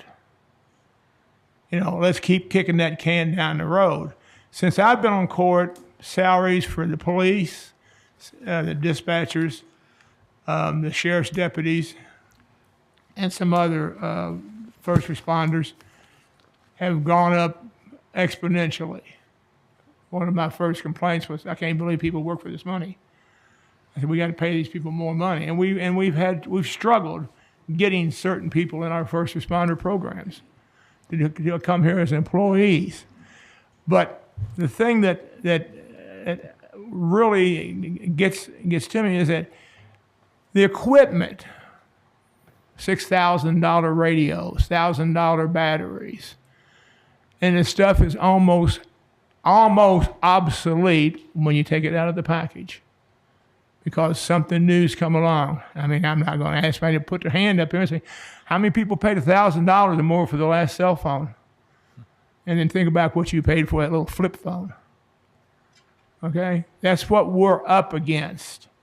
And I've been on finance. I'm not on finance now, but I was on finance for 12 years. I was chairman for 4. The only way that I know that you're going to, if you all want something, I tell any of my constituents, if you want something, tell me what you want. And I'm very honest with them, very frank with them. Well, if you want that, you may have to give up a service. Because we only have 2 taxing vehicles in this county. That's your county property tax, which we haven't raised in 14 years. And yes, your taxes have went up. It's because of the appraisal on your property. But then again, I'm sure the appraisal on your property went up just as fast as your insurance on your homeowner's insurance. And the other vehicle is the insurance premium tax. That is also probably went up. They're kind of married hand in hand. So I'm not against voting for this. I'm not against voting. I'm not against voting against this. I'm not against voting for kicking it down the road. And let's see if we have some of these people that want to do this. But these people that have brought these things up today, I also want to bring one more thing up before I finish up. I heard a lot of comparisons between this county and other counties, specifically Shelby. It's very short-sighted of anyone to compare this county to any other county. We all have our own little niches. Shelby County has a lot of industry we don't have. Okay, the coal countries. I can remember being in conferences and a guy from the county judge from Pike County said, "Coal is king." He said, "We'll never have to raise our taxes again." What the hell's happened to coal? There's coal coming out of Pike County, but not like it used to. Things change. So my position right now is that I would like to see these people that came forward today at the last possible minute to complain when they had more than adequate time to make complaints. I'd like to see some of those people step up and say, "Yeah, I'll be part of that committee," so you can get a true visual of what's going on. And that's all I've got to say. All right. Is anybody else? Magistrate Jeffries. Yes, Judge. We've talked about this for a long time, and I'm supporting of the dispatch and our first responders and this process. I mean, I sat on Finance Committee. We just went through, in the process of building a new antenna at Ballardsville. It's almost $2.3 million. And so, these costs have gotten ridiculous, but it's, we are somewhat limited on what we can do to control the cost. And so, I do have some issues with the dollar amount that's being requested. I would like to see us at least consider a lower fee than $75. I think that's, that's a little high, I think, just in my opinion. But, and I know there's a timeline here that we have to address, that we have to look at on getting it on say the property tax bill for this fall. But, I think that I would probably at this point support tabling this for more discussion about, and I did talk to David Osborne this morning, and I have not talked to Jason Nemus, but I have talked to David, and he thinks that there's a possibility of this being addressed early in the session in January, which would, if something were to pass, we would be looking at next July before it would take effect. So, I'm really torn between this because, like I say, a lot of people don't think about 911 until you need it. But if you make that phone call and, somebody's not there, or radio system doesn't work, or the CAD system's not working correctly, and as Magistrate Woosley's pointed out, that's kind of what you did is in your career, that's a big deal. So I think we are between a rock and a hard place, but I would like to see us at least consider, maybe a little bit lower fee than the $75. So that's kind of where I'm standing right now, sir. Manager Dye.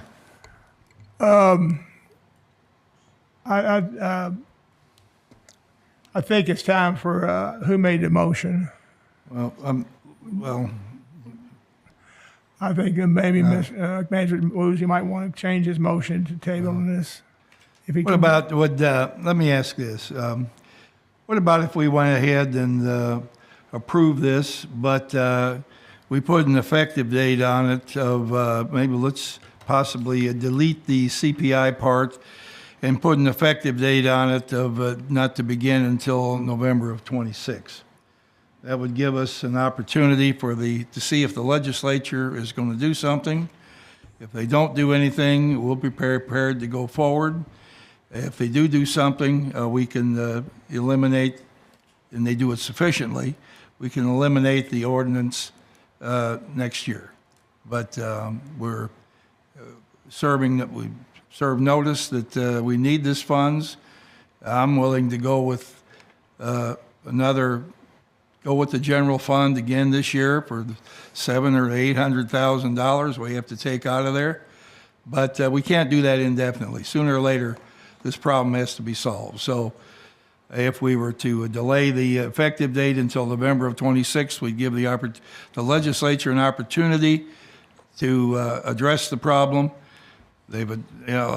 Sometimes they get things done in 12 months, and sometimes they take several years. 12 years. That. Yeah. So would that considerably change this second reading from the first reading? If we were I don't think so. I think it's the same thing. We just we're just not going to begin it until 12 months. I don't think the effective date is a substantive change, no. I mean, he's also talking about removing the CPI from the ordinance. If you're making it less, I don't think that's a substantive change either. I mean, if you were going to, say we're going to do the CPI times 2, that to me would be something. But if you're taking away from what you're imposing, I don't see that as being something that you can't do. Particularly, in fact, there were no speakers in favor of the ordinance as presented. There were only opponents. So it's reducing the effectiveness, not increasing it or reducing the impact. Magistrate Tice. If I heard you say one thing correctly, or if I heard correctly what you said, is let's go on and pass this and then deal with it or not put it into effect later. Well, then my statement would be, well, let's turn it down and then start over again. So I don't think that option is where we ought to be. But I think we need to either take Well, a step that's forward. exactly kicking the can down the road, because you and I both know that'll never be addressed. When the same problem will be sitting here a year from now with the same people objecting, the same. We got to either rise to the occasion or forget it, But I'm willing to give the legislature a chance to fix it. But if they don't fix it, Wayne, we're stuck. And I hear you say that, but every year it seems like, and especially with government, is they just have to have more and more and more money. And we've been blessed because our county, the property values keep going up, which is, I think, at the end of the road where we'd all want to be, rather than living in a county where the property values go down. So I think what you need to do as representatives, look for cost savings to fund the important things in your community. But you just can't keep spending and spending. At some point, you have to say, we have to hold tight on the amount of money that taxpayers, our representatives, or wherever we're talking about and find another source for the money is. Maybe not do another major project we want, but and the other thing is the CPI is yeah, I mean that's kind of a boogaboo. But anyway, I've said all I wanted to say. So thank you. I'm not trying to debate that issue. I'll just say that what you said is, I don't disagree with it other than the fact that it has a lot of value judgments in it as to what's important and what's not.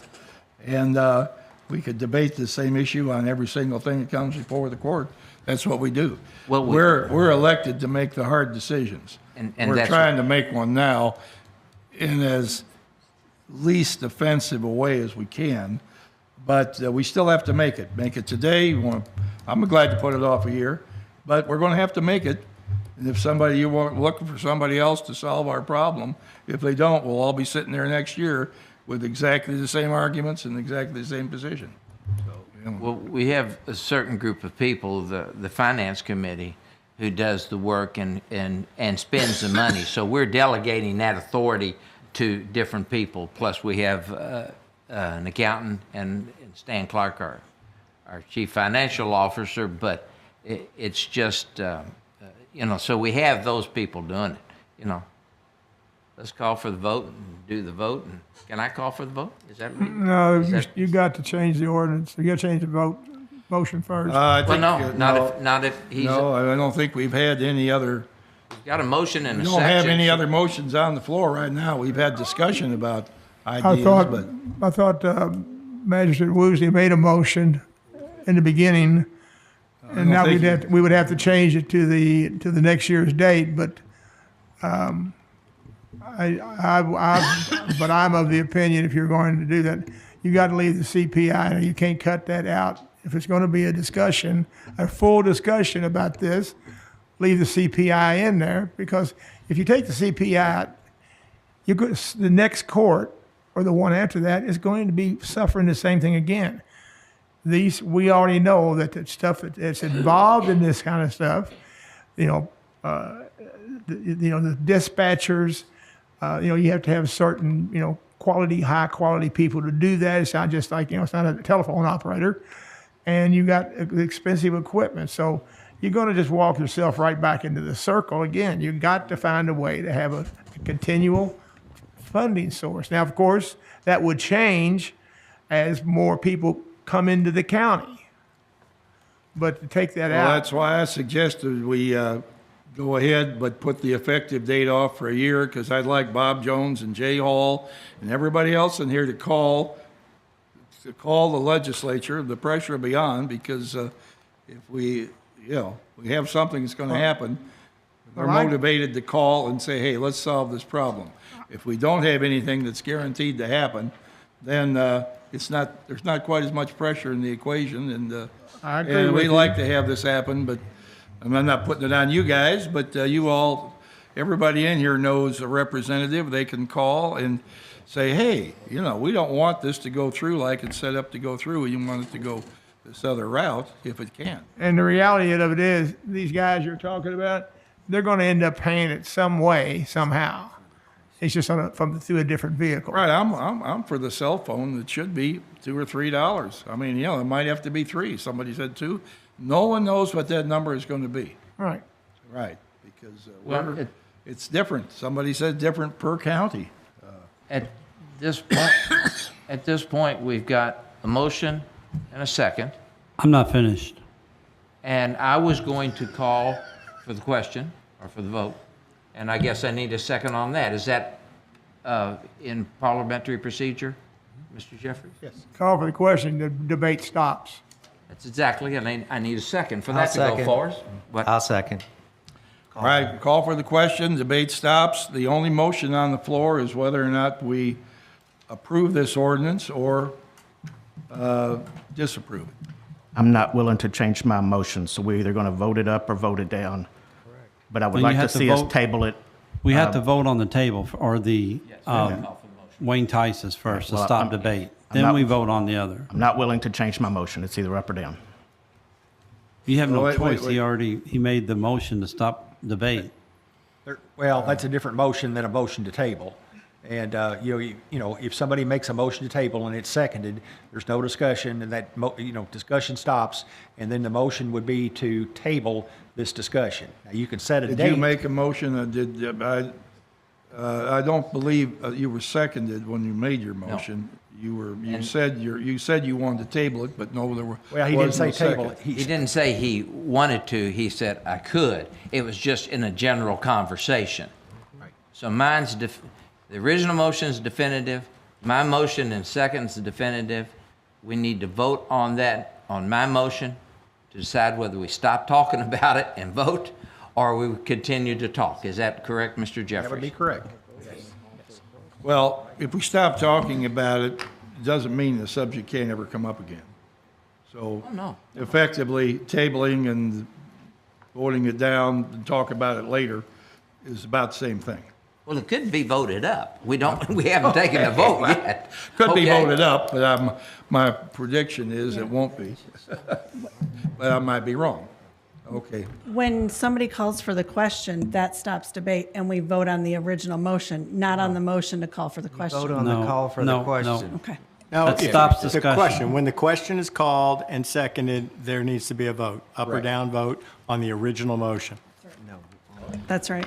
Okay, so we're going to vote on the original motion to approve ordinance 24-340-470 to replace the existing emergency services fees and establishing a new fee schedule. Okay? I would like to move that we table. Second. Second. And that way, it can come back up. Okay, Mr. Baxter, I'm going to throw this over to you at this point.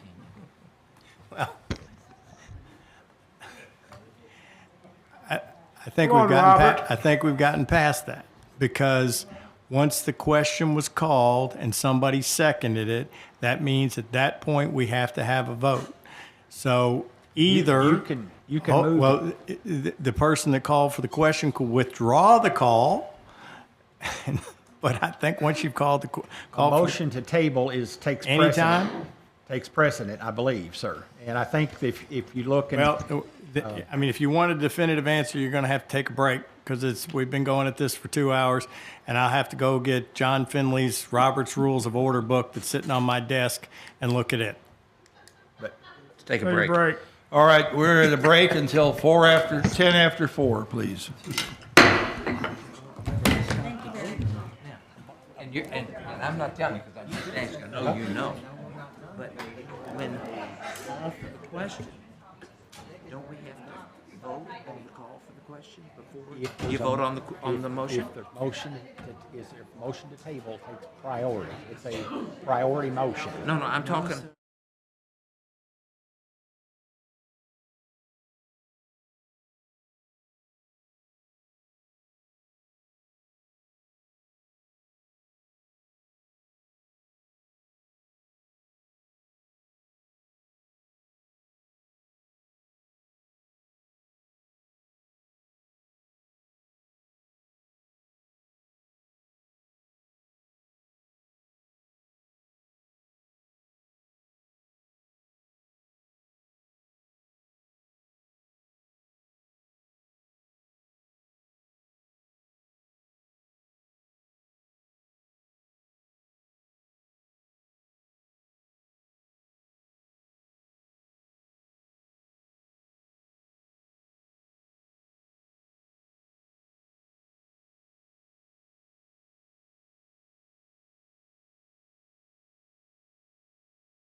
Judge, as usual, I should listen to Magistrate Jeffries because he always has the right answer as the parliamentarian. So the rule is that the motion to the call of the question is inferior to a motion to table. So there has now been a motion to table. I don't know if there was a second because we got a little wild at that point. So the motion to table has to be voted on, and that is if a majority agrees to table, then that ends all discussion and it's over and we move on. I was the second on the table, Judge. All right, and at what point does it come off the table? There would have to be a motion at some future meeting to bring it off the table. Correct? Yes. All right, motion on the floor to table the ordinance, proposed ordinance. Holly, please call the roll. Magistrate Hounds, Yes. Magistrate Woosley, Yes. Magistrate Likens, Yes. Magistrate Logsden, Yes. Magistrate Dye, Yeah. Magistrate Hawkins, Yes. Magistrate Jeffries, Yes. Magistrate Tice. And Judge Vogel. Yes. Motion to table passes 8-1. You did. All right, thank you. All right, so we'll put that to bed, and we'll hope the legislature figures something out in the next session. Or you all come back a year from now, and we'll talk about it again. Next item on the agenda has to do with change related to the construction of Motorola radio tower at Ballardsville's Fire Department. Who's got that? Go Glass. Pardon me? Go Glass. Okay, there you are. Oh, Glass, welcome. Great day for this, Judge.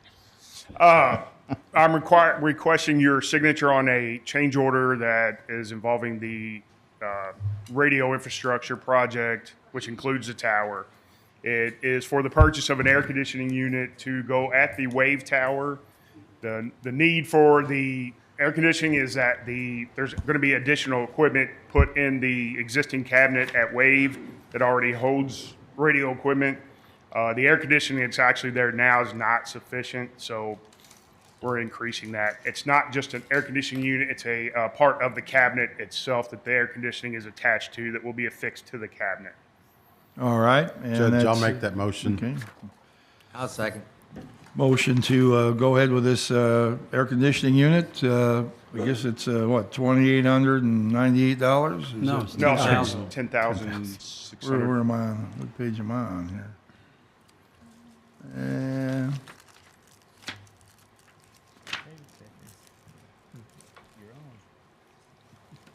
Pardon me. Hold on.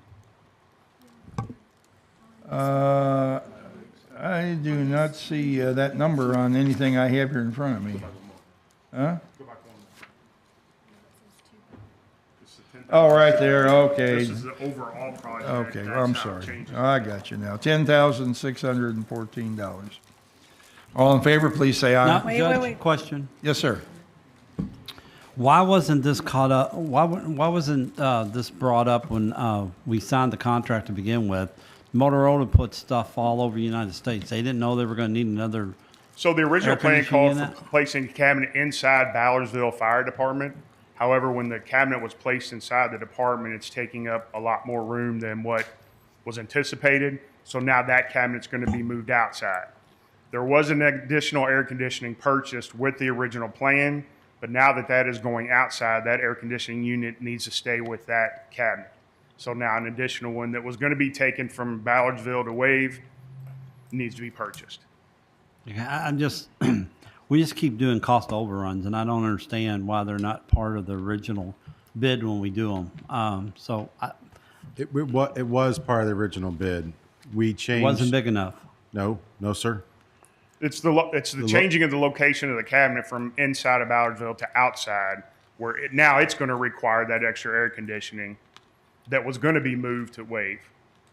In the original plan, it was in there, but the decision was made by multiple people to move the cabinet, as director spoke, outside of the firehouse, it accomplishes a lot of things. One of the things it accomplishes is that ERS, our vendor, will not have to come into the firehouse to do service and maintenance. The cabinet will be outside the firehouse. It's a security issue, and unfortunately, the cost of the air conditioner is a lot, but it makes sense for the long haul. I'm not questioning that at all. I'm just saying, why don't we think this stuff through before we do it? We did. Instead of it cost overruns all the time.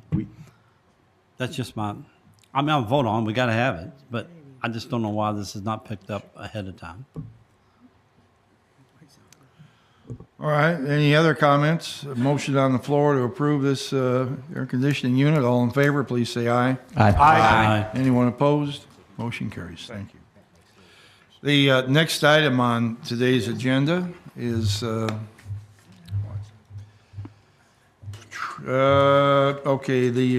item C under contracts and resolution, medical cannabis resolution for the November ballot. Magistrate Hawkins. I'm going to need, please, the resolution number because it didn't make it into my packet, if you have that. Holly, please. It's 01-08-06-24. 248? No, just 24. Oh, just 24. Okay. Okay. Would you like me to read this, Judge, or talk about it first? Okay, no, go ahead, read it. Okay. I'm going to take your iPad. That's okay. Well, yeah. Essentially, this is a request to put to put this on the ballot for the people to vote on. And it's a resolution authorizing a referendum to determine whether cannabis business operations may occur in the county of Oldham. I can read the whole thing. It says, whereas on April 15, 2024, the Kentucky General Assembly adopted House Bill 829, signed into law by the governor on April 17, 2024, amending KRS Chapter 218B, the Kentucky Medical Cannabis Chapter. And whereas KRS 218B dot 8B.130 authorizes local governments to pass resolutions directing that the question of prohibiting cannabis business from operating within its territory be submitted to the voters of its territory at the next regular election. And whereas the County of Oldham wishes to utilize the authority granted to it by KRS 218B.130 to direct that to the question of prohibiting cannabis business from operating within the County of Oldham be submitted to the voters of the County of Oldham at the next regular election. And All right, so are you making this motion? I'll make the motion, Judge, that we approve Resolution 01-08-06-24, please. Second. Okay.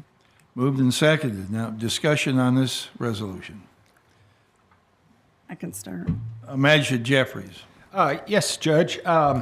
I will not support this resolution. I think, for one thing, it didn't go through the committee process, and we had, discussion before about the previous ordinance resolution that failed, and I think we've had a hearty discussion about this, and I feel like that the medical doctors or whatever, this is not, authorizing recreational cannabis, which has been some of the discussion. This is strictly a medical product, and I will not support this. I think we need to move on. I attended the LaGrange City Council meeting last night. They introduced an ordinance with first reading to allow medical cannabis to be sold within the city limits of LaGrange. So, I feel like that if we don't support allowing medical cannabis in Oldham County, LaGrange is going to, and they certainly have the authority to do that. And when they have their second reading, I feel pretty confident that they will approve that to allow medical cannabis to be sold in Oldham County if one is authorized to be in the county. So I would like to, we'll see what the discussion is, but that's what my feeling is right now on this ordinance, or on this resolution, I'm sorry. Magistrate Woosley. Mr. Hawkins, have you spoke to the county clerk about this since she's the chief elections officer in the county? I have not, and anything needs to be submitted to her by next Tuesday. That's why we're taking this on now, on the 6th of August, instead of, say, later, like the 20th at our next meeting. And she has to have specific language, and we don't know what that language looks like today. We do know what that language looks like. It's all part of the medical cannabis under Andy Bashir's office. They have that all worded on what it's exactly to look like. And on the 41 counties that have already passed this resolution to have it on the ballot, the wording is going to be exactly the same.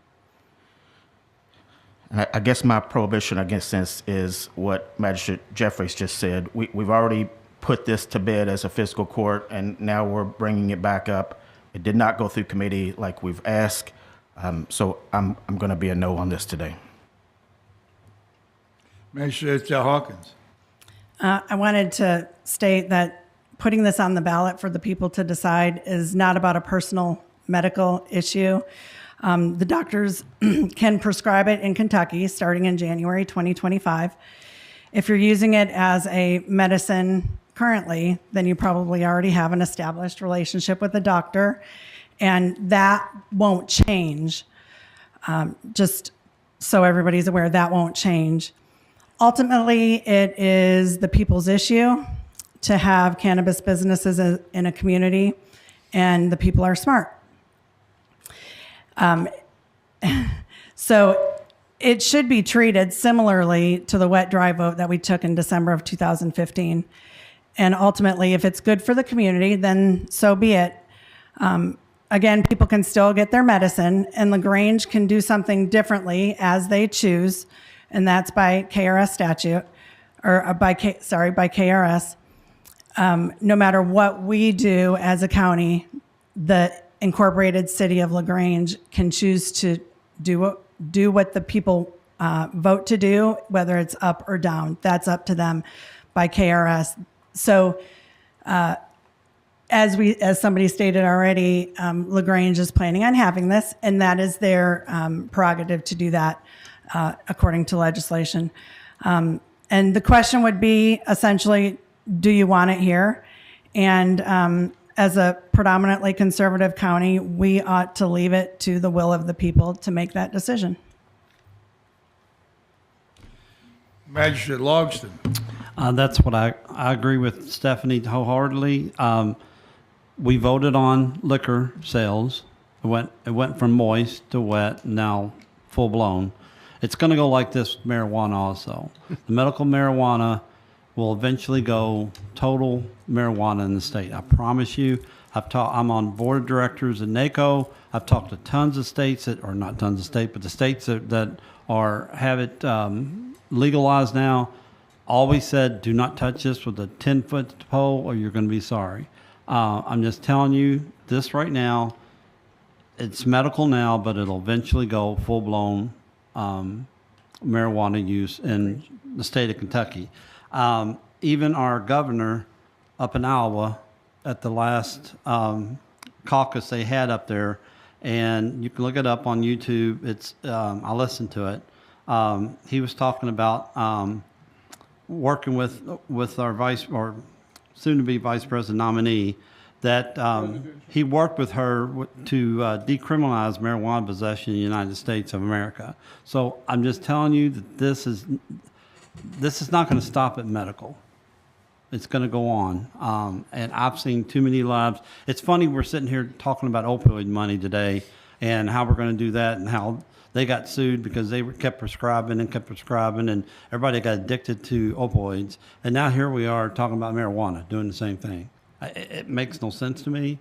I might be on the opposite side of the fence of everybody in the county, but that's the way I feel. And I will vote for this ordinance, even though I know LaGrange is going to pass it in their next session. And there's nothing we can do about it. It's going to happen. It's going to be in here. LaGrange will pass it, and that's what it'll be. But I'm not going to vote for it. So, Magistrate Helms. Yes, thank you, Judge. First off, I would like for the magistrates and everybody to stay on task. We're talking about medical cannabis. when you go off on your tangents about stuff, all it does is muddy the water, Magistrate Logston. I like Magistrate Woosley, Magistrate Jeffries. I know the judge has a different opinion at times about the committee system, but we put the committee system in place. This did not go through committee. I understand that there are deadlines that we need to make. I made an assumption. I was wrong. The assumption is that I assumed that Magistrate Hawkins would have spoken with the county clerk and made sure we had all of our ducks in a row. Doesn't sound like that's happened. A little disappointed in that because it does affect her operation as the person who creates the ballots, and that process, I know, with everything that's going on, gets dicey, and we want to make sure we get it correct. We do have print-on-demand ballots, which is a benefit over other counties that don't have that. Some counties, I don't know, maybe they've already printed their ballot. I guess they haven't printed their ballots yet because of the Democratic convention that's happening, I guess, this week or next week. But so I will not be voting for this. Judge. Magistrate Jeffries. Okay. Yeah, I would like to ask our clerk, Ms. Amy, if what the cost, if this were to pass and to be put on the ballot, do we know what the cost would be to the county to do that? I mean, I assume there's a cost to do this. It's just a programming fee. It's just it would be the same information that we just have to get to our vendor to program the machines and then set it on there for the printing side of it. I don't know if there will be any additional cost. Okay. It's really just the communication part of it, so we can plan accordingly. There's already 2 constitutional amendments that are on there. We thought the first one was going to be a little shorter. It's not. So, you know, with an additional item that is on the ballot, we just need to remember and remind everyone to be patient, because with 3 questions on there, I'm good either way, but just communication would be greatly appreciated. Right. Okay. Thank you. I have a question for Ms. Allen. One other thing, if it does pass, I would really like to have in the resolution the wording, so it's specific in the resolution of what the question is to be on the ballot. I finally got a copy of the resolution. It was forwarded to me, so I could send that to our attorney at State Board of Elections. That is for the county attorney, or for the County Clerks Association.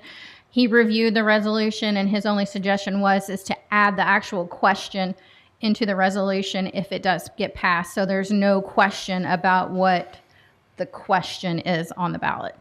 So, yes, sir. Manager Woosley.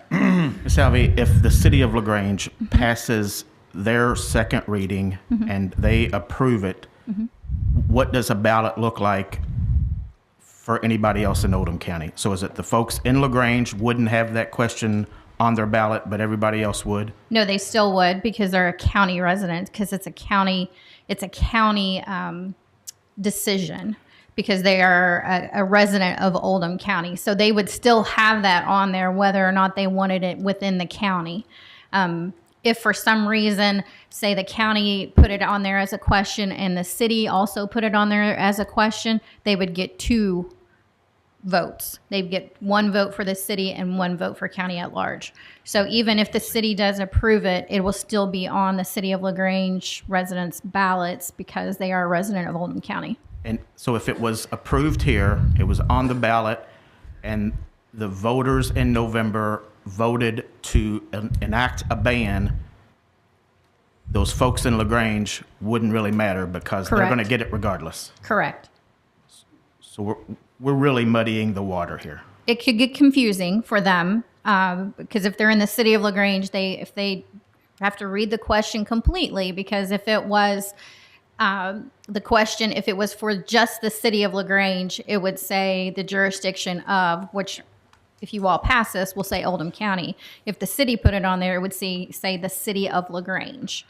Okay. So they just will need to understand that their vote is for county at large, that the city of LaGrange has already made their decision. Okay. Which is how we did the wet dry vote, probably similarly.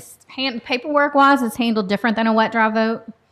The backside of that question is, if it fails and the ban doesn't get approved by the voters in November, City of Crestwood has indicated that they're going to pass a ban.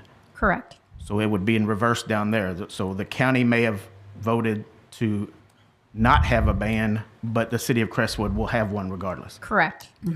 Correct. Yes. The people are smart, though. People, I mean, it'll be able to be figured out, and the cities have that privilege, according to the state, in order to be able to implement what they feel is appropriate for their incorporated city. Anybody else? I have Magistrate Likens. Yes, thank you, Judge. I'm with Magistrate Logston. I think is just a precursor to recreational marijuana. I think at a minimal cost to the people of Oldham County, this is an important moral question that should be posed to the citizens, not to us 9 people up here who vote on this today. Okay. Guess I'm the only one who hadn't said anything here yet, and Tee you up, Judge. I'm not sure I have any wonderful words of wisdom. This is a conflicting circumstance. Overall, we're here to do the will of the community. The community will is hard to define because you have different pockets of people who feel one way or another about something, and you can't get a unanimous opinion on anything. Overall, I'm certainly want to do what is right for the community. I also want to do what is right for those who are hurting. And none of us sitting here today are on medical marijuana or probably anything else like it, but I would guess that half of us are on some type of prescription for something. I'd hate to be told I had to drive to St. Matthew's to get my prescription every 30 days for whatever it was that I needed. And I'm reluctant to force that position on someone else. Prohibiting the sale or prohibiting a medical cannabis store in Oldham County proper will not stop the prescription of this medicine for anyone. All it does is forces them to go down the street further to get it. With the fact that LaGrange, we have pretty strong assurance that LaGrange is going to pass a ordinance allowing it with to be controlled by the Board of Adjustments as a conditional use permit. It does us really no good to try to defeat it elsewhere if we were even interested in doing that, because it's going to be available within the major city in our community. So I'm not going to put myself in the position of being someone's doctor and just decide that because I am concerned about it that I don't think marijuana is anything I support for the long haul as a recreational thing here. But and if it leads to that someday, it'll be beyond our control as a fiscal court anyway. So, but I do support the arguments that Magistrate Hawkins has put forward. I mean, they've been let the community decide, but the very fact that we're putting this out to decide after we've decided that we're not going to prohibit it in the county as a court, it has a negative, semi-negative connotation to it. And the majority of people in this community are not going to use this project or product. It'll be just for a small number, and I believe that we need to let the small number and their doctors determine who gets it, and that I'm really not in favor of forcing someone to take a 50 or 60-mile ride every 30 days to get something that is legal in the state of Kentucky. So I'll be voting in opposition to the resolution. Judge, question still. Yes, sir. First of all, LaGrange is going to pass it, so they don't have to drive 50 miles to get it. They can get it from LaGrange. Second of all, if you agree to this ordinance, you don't have to decide how you're going to vote. The people of Oldham County will decide that. So, just my 2 cents. I think you're right on the first point. You definitely have, taken my logic and turned it on its head. They are going to get it in LaGrange. They won't have to take a 50-mile ride. But it's just the matter of the fact. And I don't know. It's just a very tough decision. I mean, really, it's just. And I think I hate to have this point of contention come up because it doesn't help any of us or doesn't really help the community. And a lot of people who really don't care will have a chance to cast their vote one way or another. And if you're feeling fine, vote, I just think we need to take a stand a little bit for those who are hurting. And a lot of effort's been made to take care of people who, this has been a fight in the legislature. It's been an uphill battle. And I do not agree with medical marijuana at all. I don't think it's recreational. Recreational marijuana, but I don't know. I mean, Judge, what good is it going to do to say you can't buy it in the county when you can buy it in LaGrange? I mean, we don't need to be on that page with that. I've said from the very beginning, I think the people need to decide in Oldham County how they do. LaGrange is going to pass their ordinance where it's going to be sold in LaGrange. This is a state level thing that was decided. We cannot stop it. All I want to do is for the people, just like they voted on the liquor ordinance, making it wet from moist to wet, I think they should be able to vote on this also. And then it takes, that's just my opinion. It's going to go in LaGrange. There's no question about it. And they have every right to go in LaGrange. Crestwood's going to deny it. So, but you can't stop the state from, we cannot trump the state. So the state's already said it's going to happen. We're talking about Oldham County.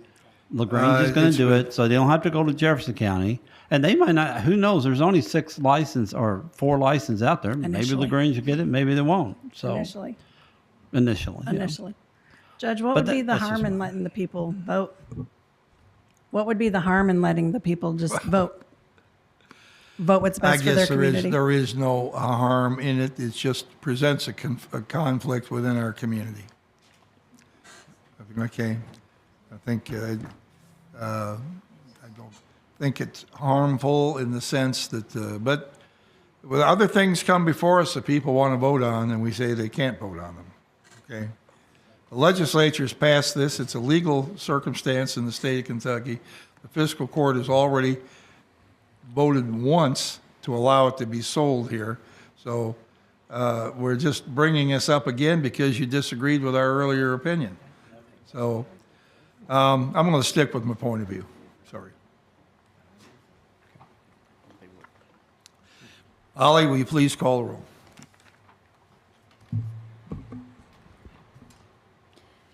Magistrate Dye. No means I don't want it on the ballot, right? Right. No means you're opposed to the resolution. No. Magistrate Jeffries. No. Magistrate Likens. Yes. Magistrate Tice. Yes. Magistrate Hawkins. Yes. Magistrate Logston. Yes. Magistrate Hounds. No. Magistrate Woosley. No. And Judge Vogel. No.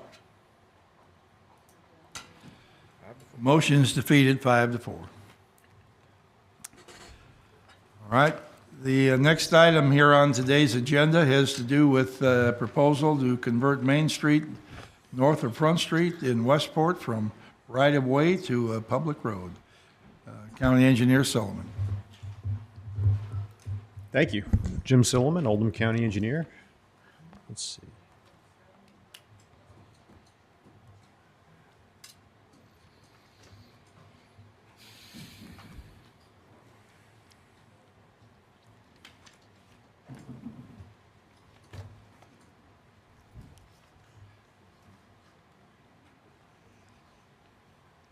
So what I have today is a proposal to convert Main Street located in Westport, Kentucky at Shambach Park basically from public road and discontinue the public right-of-way portion of it through a vehicle that we're working on as a consolidation plat and convert it to just a public park road.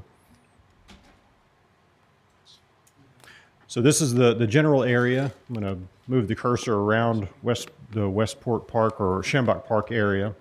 This is Main Street that we're speaking of from Front Street to the river. Just highlighted the area. And in, I believe it was February of 2023, Fiscal Court approved to have Bob Vincent, surveyor, a licensed surveyor, work on a consolidation plat to take these multiple parcels that make up the park currently and create one larger parcel. That effort was delayed. We've revisited it, and Bob is working on that now, and it's in conjunction with this. This is a survey from William Berry that was done in October 2006. I wrote preliminary because the copy I've got doesn't have his signature on it, so it's not an official survey, but it does indicate the approximate right-of-way currently for Main Street in this area. Just for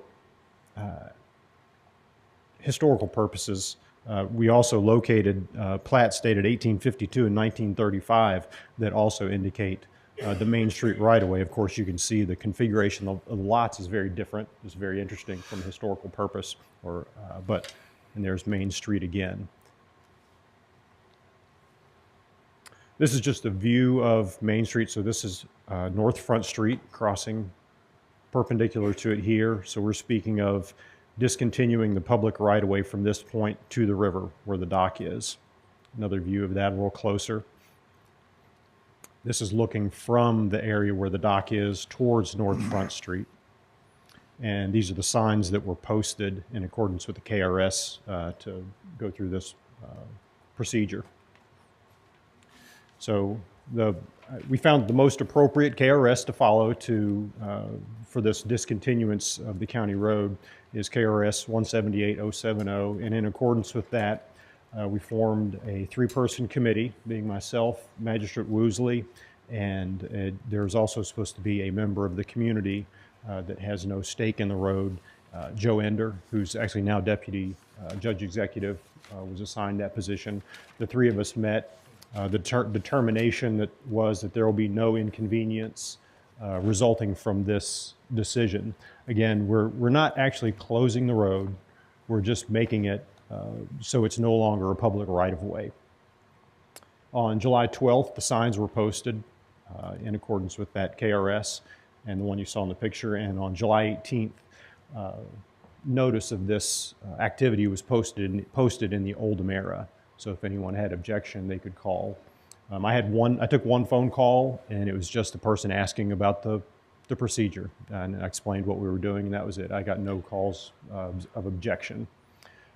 Again, the intent of this will be to create, with the consolidation plat that Bob Vincent is working on, one property for the park, and it won't be bisected by public right-of-way for Main Street. It'll be all one park, and this park road will be maintained. So at this time, I request that Fiscal Court approve this action. Make that motion, Judge. Second. All right. Moved in, pardon? Just a quick, it came through Road Committee, and the Road Committee recommended to Fiscal Court to approve this. That is correct. I should have put that on the timeline. Good point. All right, motion and second to convert Main Street, the North of Front Street in Westport from right-of-way to public park road. All in favor, please say aye. Aye. Motion carries. Thank you. Next. Thank you. Let's see, close this out. Okay, next on the agenda, we have a recommendation to release the erosion control surety for the Goodwill facility that was recently constructed in Crestwood. That development has undergone inspection from our department, and it appears that the site has been constructed in accordance with the approved plans and Oldham County subdivision regulations. And as such, I'm requesting Fiscal Court release the bond in the amount of $46,738.25. And this similarly came through the Road Committee at their last meeting, and the Road Committee approved this action. So I'm requesting Fiscal Court do the same. So Judge? moved. I'll move that we release the bond in the amount of, if I find it here. 129,370. 29,370. Yes. Or 46,738. 25 cents. I'll stick with 25 Jim's. cents. Yeah. 25 I'll cents. second that. Yep. All in favor, please say aye. Aye. Motion carries. That's the next one. Okay. All right, Jim, next. Similarly, the senior healthcare campus within Oldham Reserve has been inspected in accordance and constructed in accordance with plans and subdivision regulations, and we're requesting the erosion control surety for that project, which was check number 5011, in the amount of $129,370.15 be released. And I'll move that also, Judge, in the amount of 129,370.15, and that did come through Road Committee with a recommendation to release. I'll second. Okay, all in favor, please say aye. Aye. Motion carries. Thank you. Lastly, item number 4 under Road Committee, we have the fall 2024 county paving, and I'm requesting a contract amendment.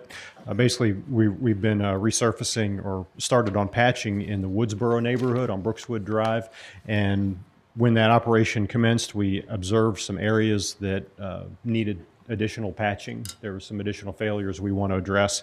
And so we've worked with the contractor, and there's an additional amount of $636.68, which is, it's 2.2% of the contract, which is currently $744,040. So I'm requesting that fiscal court approve a contract amendment in the amount of $16,636.68 to address these additional repairs required in the Woodsboro subdivision. I'll move that motion. Second. Moved and seconded. All in favor, please say aye. Aye. Motion carries. Thank you. Thank you. All right, Jim. Personnel actions and board appointments. Ms. Schaaf?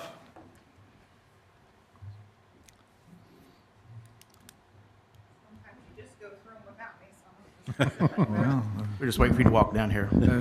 Our runway walk. Before you this afternoon, there are several things. For planning and development services, we have a new hire in the senior planner role. She's coming to us from Georgia. Her name is Anna Barge at $65,000 a year, and that'll be effective on the 14th. And then we also have another. Okay, well, did you want to? Okay. Is there a motion to approve, Ms. Barge? So moved. Second. All in favor, please say aye. Aye. Motion carries.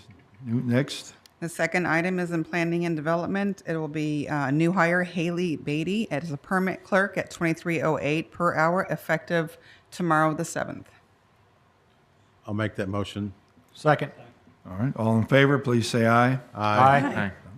And, you have a resignation to announce. Jennifer Shields, she left us on Friday, the 2nd. Thank you.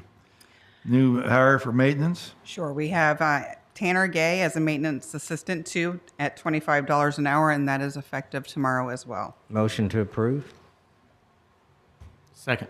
Tanner All in Gay. favor, please say aye. Aye. Motion carries. I do want to back up one and say thank Jennifer Shields for being with us. She's been with us for several years, has done a very good job, and we certainly wish her, good fortune and enjoyment in her next move. I think she's kind of going, into business for herself in a way, so I hope she enjoys that. Mm-hmm. Okay. Go ahead. Okay, so the police department, we have several things there. We have a new hire, a 5-year lateral, Daniel Quire. The base hourly rate, $33.80, effective on the 19th of August. I'll make the motion. We hire Daniel. Second. All in favor, please say aye. Aye. Motion carries. Then we have a new SRO, David Muchler, effective on the 12th of August, and you all should have that contract. It's the same as the other SROs that we brought in last court. All right. I'll make the motion that we hire David. Second. All in favor, please say aye. Aye. 2 contract renewals. 2 contract renewals, Donald Gosney and Brian Bramlett. Those are also attached. Those are regular police officer contracts laterals, not SROs. Okay. Motion? I'll make the motion. We do the contract renewals of David and Brian. Donald. Donald and Brian. I don't know why I said David. Sorry. Second. All in favor, please say aye. Aye. Aye. Motion carries. One more. And the last one is a promotion at the road department. Donnie Zeitz as promoting him to a mechanic 1 at $24 an hour, and that would be effective on the 12th of August. So moved. Second. All right. All in favor, please say aye. Aye. All right. Thank you. Thank you. All right. I had you do them one at a time because since, you were here. Hey. All right. Thank you. Now we have some board appointments I'd like to make. First of all, to the Oldham County Tourism Commission, Corey Atkinson for a term to expire August 1st of 2027. Motion to... Second. I'll make that motion. Is there a second? Second. All right. All in favor, please say aye. Aye. Motion carries. Reappointment of Donald St. Clair to the Henry County Water District Board. I'll make that motion. Second. All right. Discussion. All in favor, please say aye. Aye. All right. And let's see. Do we have any more? We should have one more here somewhere. It's not in my book. Code enforcement. Yes, board. the code enforcement. Steve Bailey. Bishop. It's one says Steve Bailey, one says Steve Bishop. Oh, yeah. Did we get clarification on the name? Yeah. It's Stephen Bailey. Okay. It says Stephen. Well, Steve. it says Stephen Bishop on our All form. right. Okay. We got Bailey and Bishop mixed up. It's Bailey Bailey. It's Bailey? Yes, Okay. Well, his resume Right, says Bailey. Steve so I Bailey. figured. He's been a businessman for quite a while in our community, and I think he'll do a good job on the code enforcement board. So I'd like to nominate him and make that recommendation. Second. All in favor, please say aye. Aye. Motion carries. Thank you. All right. Time now for our second public comment of the day, and anybody here who would like to address the fiscal court is able to do so. Next time I'll go to the first one. This is a long day. And puff, puff, pass. I just want to say, Pam Isaac, 3702 Winnow Drive, Crestwood. Alcohol is a far, far, far, far, far more damaging substance than marijuana will ever be. So I don't know about that. I don't do it, but, we've had more alcohol crop up in this county. I don't even know how many now, between that and the vaping and, other substances. I don't know why everybody's so hot and bothered about marijuana. It's, but anyway. Bob, if you want some help writing some grants or something for the opiate issue, maybe contact Karen Haskell at the Healing Place in Louisville. She's the president. She's been around a long time. You're welcome. I have 8 pages of emails that Jim Silliman, Stephanie Hawkins, Jim Urban, Scott Treese, Sarah Gaddis. And I don't know any more today than I did whenever I first spoke here about what this project is going to look like, the sewer treatment project behind my house, beside my house, in front of my house, because I understand they're going to tear up Wayno Drive, which I only learned that because John Black came to a LaGrange Utilities meeting that I attended. So I don't understand all the secret. I don't understand why I can't be handed a report from you that details everything that's going to happen. I'm not somebody to read blueprints. I don't know, I don't know. I need it maybe 8.5 by 11 and describe it. It's. Well, Pam, have you been to the LaGrange Utilities Commission meeting? Yeah, You're yes, coming here sir. to ask us, but it's Well, not our project. I am, It's a- though. I am. Well, but it's not our project. It's Well, LaGrange. you You got know- to find out from LaGrange Utility Commission what they intend to build past your house. Did you all sell it to them? The property behind my house, did you all sell it to LaGrange? No, we didn't sell it Utilities? to them. The It's a property utility. belongs to the Oldham County LaGrange Development Authority. And they entered into agreement with the LaGrange Utility Commission to provide sewer service to portions of LaGrange, of Oldham Reserve, and the LaGrange Utilities and MSD reached an agreement for LaGrange Utilities to take over the treatment plant on New Moody Lane there, or whatever, and Old Moody. So it's LaGrange Utility Commission that's putting that in there. So you keep coming and asking us, but it's not our program, not our thing. They're the ones that are putting it in through the Oldham LaGrange Development Authority project. And so I don't think there's going to be anything more than an underground pipe go past your place there, but I'm not positive about it. But it's not going to be anything negative or destructive. They do have to dig up some of the street to get through the right-of-way, because that's just where the right-of-way is, to get the piping from the plant into Oldham Reserve. But that'll all be repaired nicely, probably be better than it is right now when it's done, should be. So I think you need to go to that LaGrange Utility Commission meeting and ask them to show you what their plan is, because you're asking us, but we're not responsible, nor can we give you a complete answer. She's my magistrate, so she comes here, so I'm gonna come here. And Because I sent Jen Silliman a message today, and he said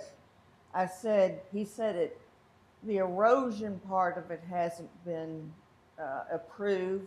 So I said, does that mean the rest of it has been? His response, ask Scott Trees.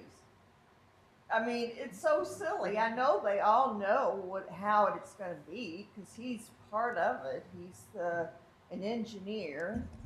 And I talked to Sarah. Well, I Gaddis, think and you and Frank. Stephanie go see Scott Trees. I wanted. I have. And he doesn't tell you anything? He showed me a blueprint. Since my name was mentioned, can I speak about something? What kind of report would you like, Miss Isaac? What's going to happen to my house?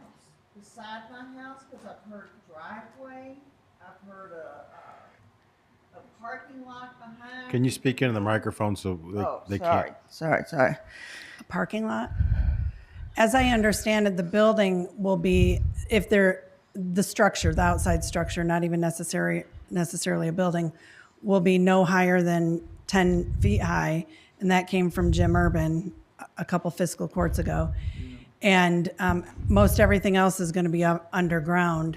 And I don't have authority to dictate what they do and how they do it. No, but you can tell me. Yeah, I understand what you're saying. And I've asked you, and because the last one you said, I think Sarah Gaddis is in charge of this project. And I was like, No, oh my God. that name is, I don't know who that person is. Well, I have the email. Read it. I didn't say anything about a that's Sarah. okay. I'll send it to Let's you. let Jim I don't know Silliman a Sarah. address this here, Pam. I don't How know a about Jim saying, Yes, I think if you read through that email thread, Sarah Gaddis is the representative. She should be at Kentucky Division of Water. The Division of Water has the plans. This is what I understand from Scott Treese, the director of LaGrange Utilities. Sarah has the plans for her agency to review for their necessary review and approval of this type facility. We have not been submitted construction plans. We will be after they're approved by the Division of Water. The LaGrange Utilities Commission will submit them to Oldham County Engineering for a stormwater management erosion control permit, and also for us to review with the city of LaGrange. Well, actually, no, those are not city streets. I'm sorry. That we will review those for the impacts to the traffic, because I have met with Scott. We've seen preliminary plans. There's the sewer would be going up Wayno Drive, bending behind your property on the Oldham County Fiscal Court property. So we would review those to see what traffic impacts are and how the traffic's being maintained. The pump station itself is in the area where the current lagoon is, which is down near Moody. So the pump station, anything with any elevation, pump station building, that goes where the lagoon system currently is, which is several properties away from yours. As the judge said, the plans that we've seen show the storm sewer itself, which is underground, going up the road and on the properties behind yours. So, Driveway next to my property going back to this So- thing that doesn't exist. and then that is where I think what the judge said is very correct, is that you need to, and that's what the last two responses I sent to you this morning were, we've not seen the plans for our review permit process. You need to ask Scott. And I copied Scott on those emails.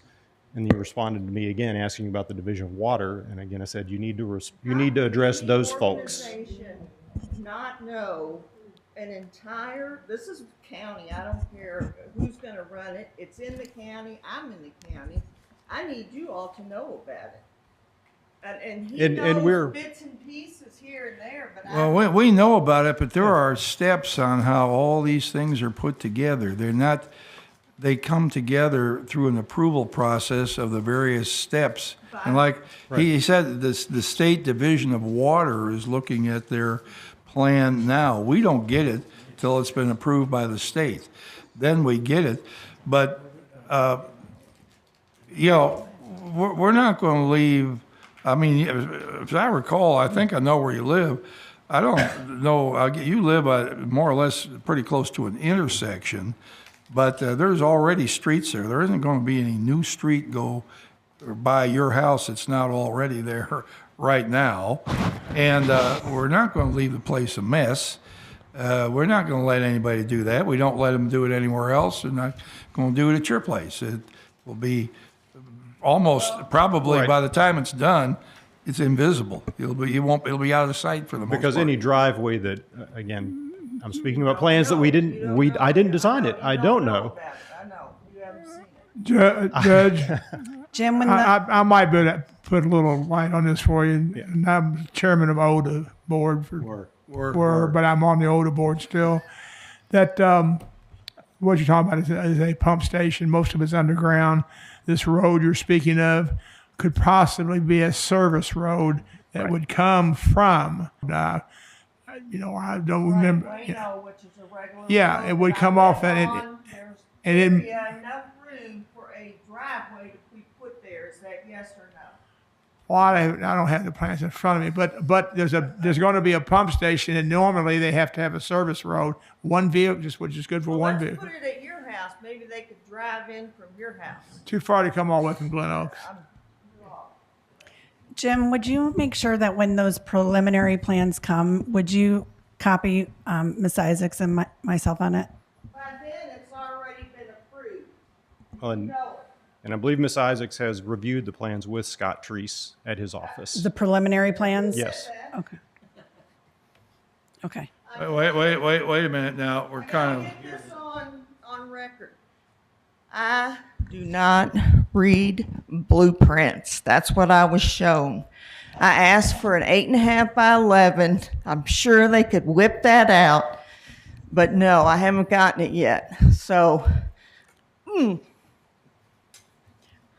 8.5 by 11 of the blueprint, or? Okay. Okay. Is your mic on? That's my understanding. I'm just trying to Okay. understand. Well, anybody that might be watching this, we take care of when the development comes through an area and the utilities are put in. There's some disruption. It just that can't happen any other way. But we don't leave it or allow any utility that works there to leave it, in less than good condition. So I'm still not sure exactly what Pam's concern is. There might be a service road off a stub street in their subdivision, but there isn't going to be any disruption of her property whatsoever. It wouldn't be anything on her property. If they haven't offered to buy something from her, it's Right. not going to be on her property. No, it's not going to be on her property, but she's worried about it, and we're sorry about that. I understand her concern. Just wants to know what's going on around her. Sure. Yeah. Well, let's wind things up here today with one of our magistrates. Magistrate Logston, you want to Oh, yes. make any more Let me take a comments stab about at it. anything today, marijuana or anything else? No, no. But since you brought it up, I think it's funny that we're doing opioid settlement and doing marijuana in the same day. That's pretty good. Because Why don't you roll yourself a fatty there and go at it? the doctors were the ones that started the opioid problem. So I guess the doctors will start the medical marijuana too. So anyway, but let's go on to a different subject. I want to say thanks to the city of Pee Wee Valley. They put on a great summer picnic. Thanks to the Pee Wee Valley Fire Department for cooking the hot dogs, hamburgers, and brats. Y'all did a great job. So Chris, thank you for that. And I also want to address the four-way stop, however you want to say it, at the corner of, well, let's just call Reardon's. Everybody knows where Reardon's is. So it's been a total catastrophe so far. We have been contacted with the state. We're trying to get KT. Jim, you want to talk about that? I mean, you called and asked them, but Matt hasn't got back with you. What we can do, if there's anything that can be you have done an email, to it. Magistrate Logston. Sorry? You have an email with that information? I didn't see it today. Did it You come in today? It just came a few minutes ago from I'm Matt. sorry, I don't check my email while I'm on court. I try to pay attention to court. I'm just So saying. I apologize for not seeing that yet. I didn't speak, or I didn't reach out to Matt Bullock. I spoke to Kevin Bailey, so I want to make sure. Well, I just want to address to people, Crestwood, somehow this is a state road. I've seen so many things on Facebook that Judge Vogel did it. It's like, this is a state. We have nothing. The county has nothing to do with state roads. We can't stop them. We can't tell them, no, you can't put a stop sign there. They're going to do what they want to do. The only thing we can do is be your voice to go to them and ask them, can we please rectify this problem? We know we have an issue down there. It's going to be probably next Monday or Tuesday whenever school starts. It's probably going to get worse. So we're trying to work on the problem. I just want to let people know that this is a state road and we cannot stop the state from doing stuff on that. All we can do is be your advocate and try to keep them, do something to have them revisit it and see if they can do something else. I don't understand the one lane going to I-71 from 22. And they made it a turning lane right there by McDonald's, which so far I've been backed up underneath a railroad track going through two lights to get to 71. I just don't think it's going to work. I think when school starts, you're going to see people out on 22 trying to turn to go straight to 71. It is a total catastrophe down there. But I just want people to know we are going to work and try to resolve the issue. So, but we have to go through channels. It's not a county road. If it's a county road, we can fix it tomorrow. But we have to go through this proper channels. So. All right, thank you, Magistrate Dye. Well, I went through that location today, and I didn't see any catastrophe. I pulled up the stop sign, stopped, and went on. Go there at 5 o'clock. I would like to bring up a point that I'm glad that today your number 2 guy, Mr. Ender, was in the building committee today, and he brought us up to speed on several of the projects. The park, the church, the police station, and some of the things that I was concerned about. I've heard some rumors about the police station needing a wing or something of this or something of that, just rumors, okay? I would really like for you to maybe, he could, or you, or whoever you want to assign this to, I think we need to be kept abreast of what's going on these projects, because, I mean, I don't think anybody really knew what was happening. You know, they, like on the church, they said they took the steeple down, but then there's no steeple put back. And then we found out about roofing and then sound deadening and all that. So I think that since we don't have these projects assigned to any committees per se, you know, it's just kind of like, well, just next time you drive by there, see what they've done. And that's the only way we're getting our information. And I don't think that's a good way to do it. Well, you're certainly entitled to your opinion, but you're not. You're here as a policymaker, not a day-to-day micromanager of every step that happens in the county. And I have no intention of discussing everything we do until we're ready to bring it to the committee to be discussed. In the meantime, preliminary ideas, discussions, what we talk about, we're not going to micromanage everything up and down the line by 9 people.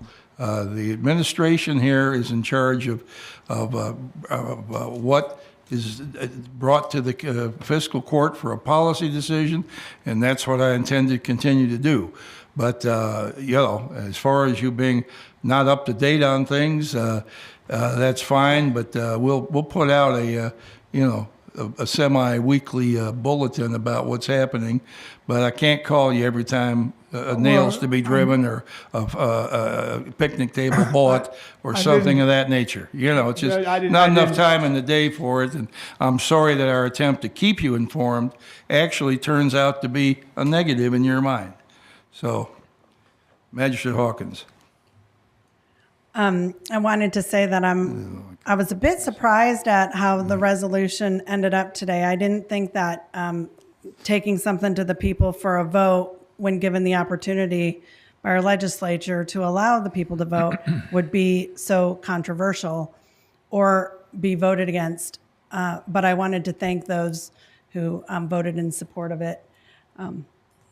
So that's all I wanted to say today, Judge. Thank you. All right, thank you. Magistrate Hounds. Thank you, Judge. Today I had the honor of being a guest at the LaGrange Rotary, and they pack a lot of information in that short period of time, but they were talking about High Point and Crossroads pregnancy. Those were the 2 guest speakers today. And High Point, Amy told us today that finally the commercial kitchen, which the Oldham County Fiscal Court and LaGrange, City of LaGrange, were contributors to. Tomorrow is a ribbon cutting for that facility at 11 o'clock. It's a long time coming, and it's be a nice community asset. One of the things that was talked about in the presentation from High Point, and Blaine Anderson brought this up in the brochure, was the increase in the amount of people that High Point is seeing on a weekly basis for multiple things, for the food bank, the clothes closet, but they also are doing client advocacy and case management, mental health services, and spiritual health services. But the main point that Amy was trying to tell us is that so far in 2024, it looks like that it's going to be an increase over the past 3 years of data. And food insecurity is one of the things that they are dealing with. So for the past 2 years, we've done a food drive in the county around Christmas, Thanksgiving time, and we'll continue that again this year and hopefully try to do better than we did last year. We did really well. We'd had about a 30% increase of food from the first year we did to the second year, which is pretty good. We should pat ourselves on the back for that. That anytime you can do an increase like that is great. I think Magistrate Logston brought this up, but just to add to it, school starts for most of our area either this week or next week. And there are new drivers out there, my son being one of them. I've tried to coach him the best I can, but we'll see how well he does. I have all the faith in the world in him, but it's a stressful time for him and other drivers. As we were talking to some parents the other night, now the child has to drive their kid. They have to drive themselves to school, and they have to get to school on time. Mm-hmm. That's a new experience for some of these kids. They usually just sit in the passenger seat and let mom and dad drive them. But also the school buses will be out on the street. That stop sign that comes out on the school bus and those flashing red lights, that's not a suggestion. You're required to stop. And I know that there are signs if you drive up and down. I've only seen them on Westport Road. It says that cross traffic does not have to stop with the school bus stop sign. But if you have any idea, if you think it's not, you don't have to stop, just stop. They put the stop sign out, just stop. I know, I believe it was Bullitt County. They spent a bunch of money on putting cameras on the buses to record license plates of people that blew the stop sign up. We don't want to do that. We don't need to have any more emergencies, especially with kids and that. So just ask people to slow down and be patient. I agree with Magistrate Logston about the stop sign. I think in slow times during the day has been probably Magistrate Dye went through the stop sign today, probably sailed right through it. He probably Hollywood stopped it, but that's a whole nother story. But it will, during rush hour, mornings and afternoons, I think it is going to be problematic. Mayor Kramer did send an email to Chief Engineer Matt Bullock and copied Magistrate Logston and I. He responded back, don't worry, Magistrate Logston, there's not much in the email. Yeah, it's not much in it, but that is, as Magistrate Logston said, that is a state issue, not a county issue. And I can tell you that my phone blew up with that conversation. And if you see a street with a number, it's a state road. County roads don't have numbers, right, Mr. Silliman? Not advertised, but so if you see a road that like Highway 22, Highway 146, those are going to be state roads, not county roads. Thank you. All right, thank you. Magistrate Jeffries. Yes, sir. Just a couple things. Jim Urban's getting ready to retire the 16th. We're going to have a little retirement ceremony here on the second floor. And Ryan, I think you'll be taking over full time. So look forward to working with you as we move into the next phase or whatever. Jim's been here a long time as director and I think done a really outstanding job. So I'm sure he's looking forward to being able to sleep in a little later and travel and do what he wants to do. But his retirement will be here at 1 o'clock on August 16th, which is a Friday. Just a quick update on I-71.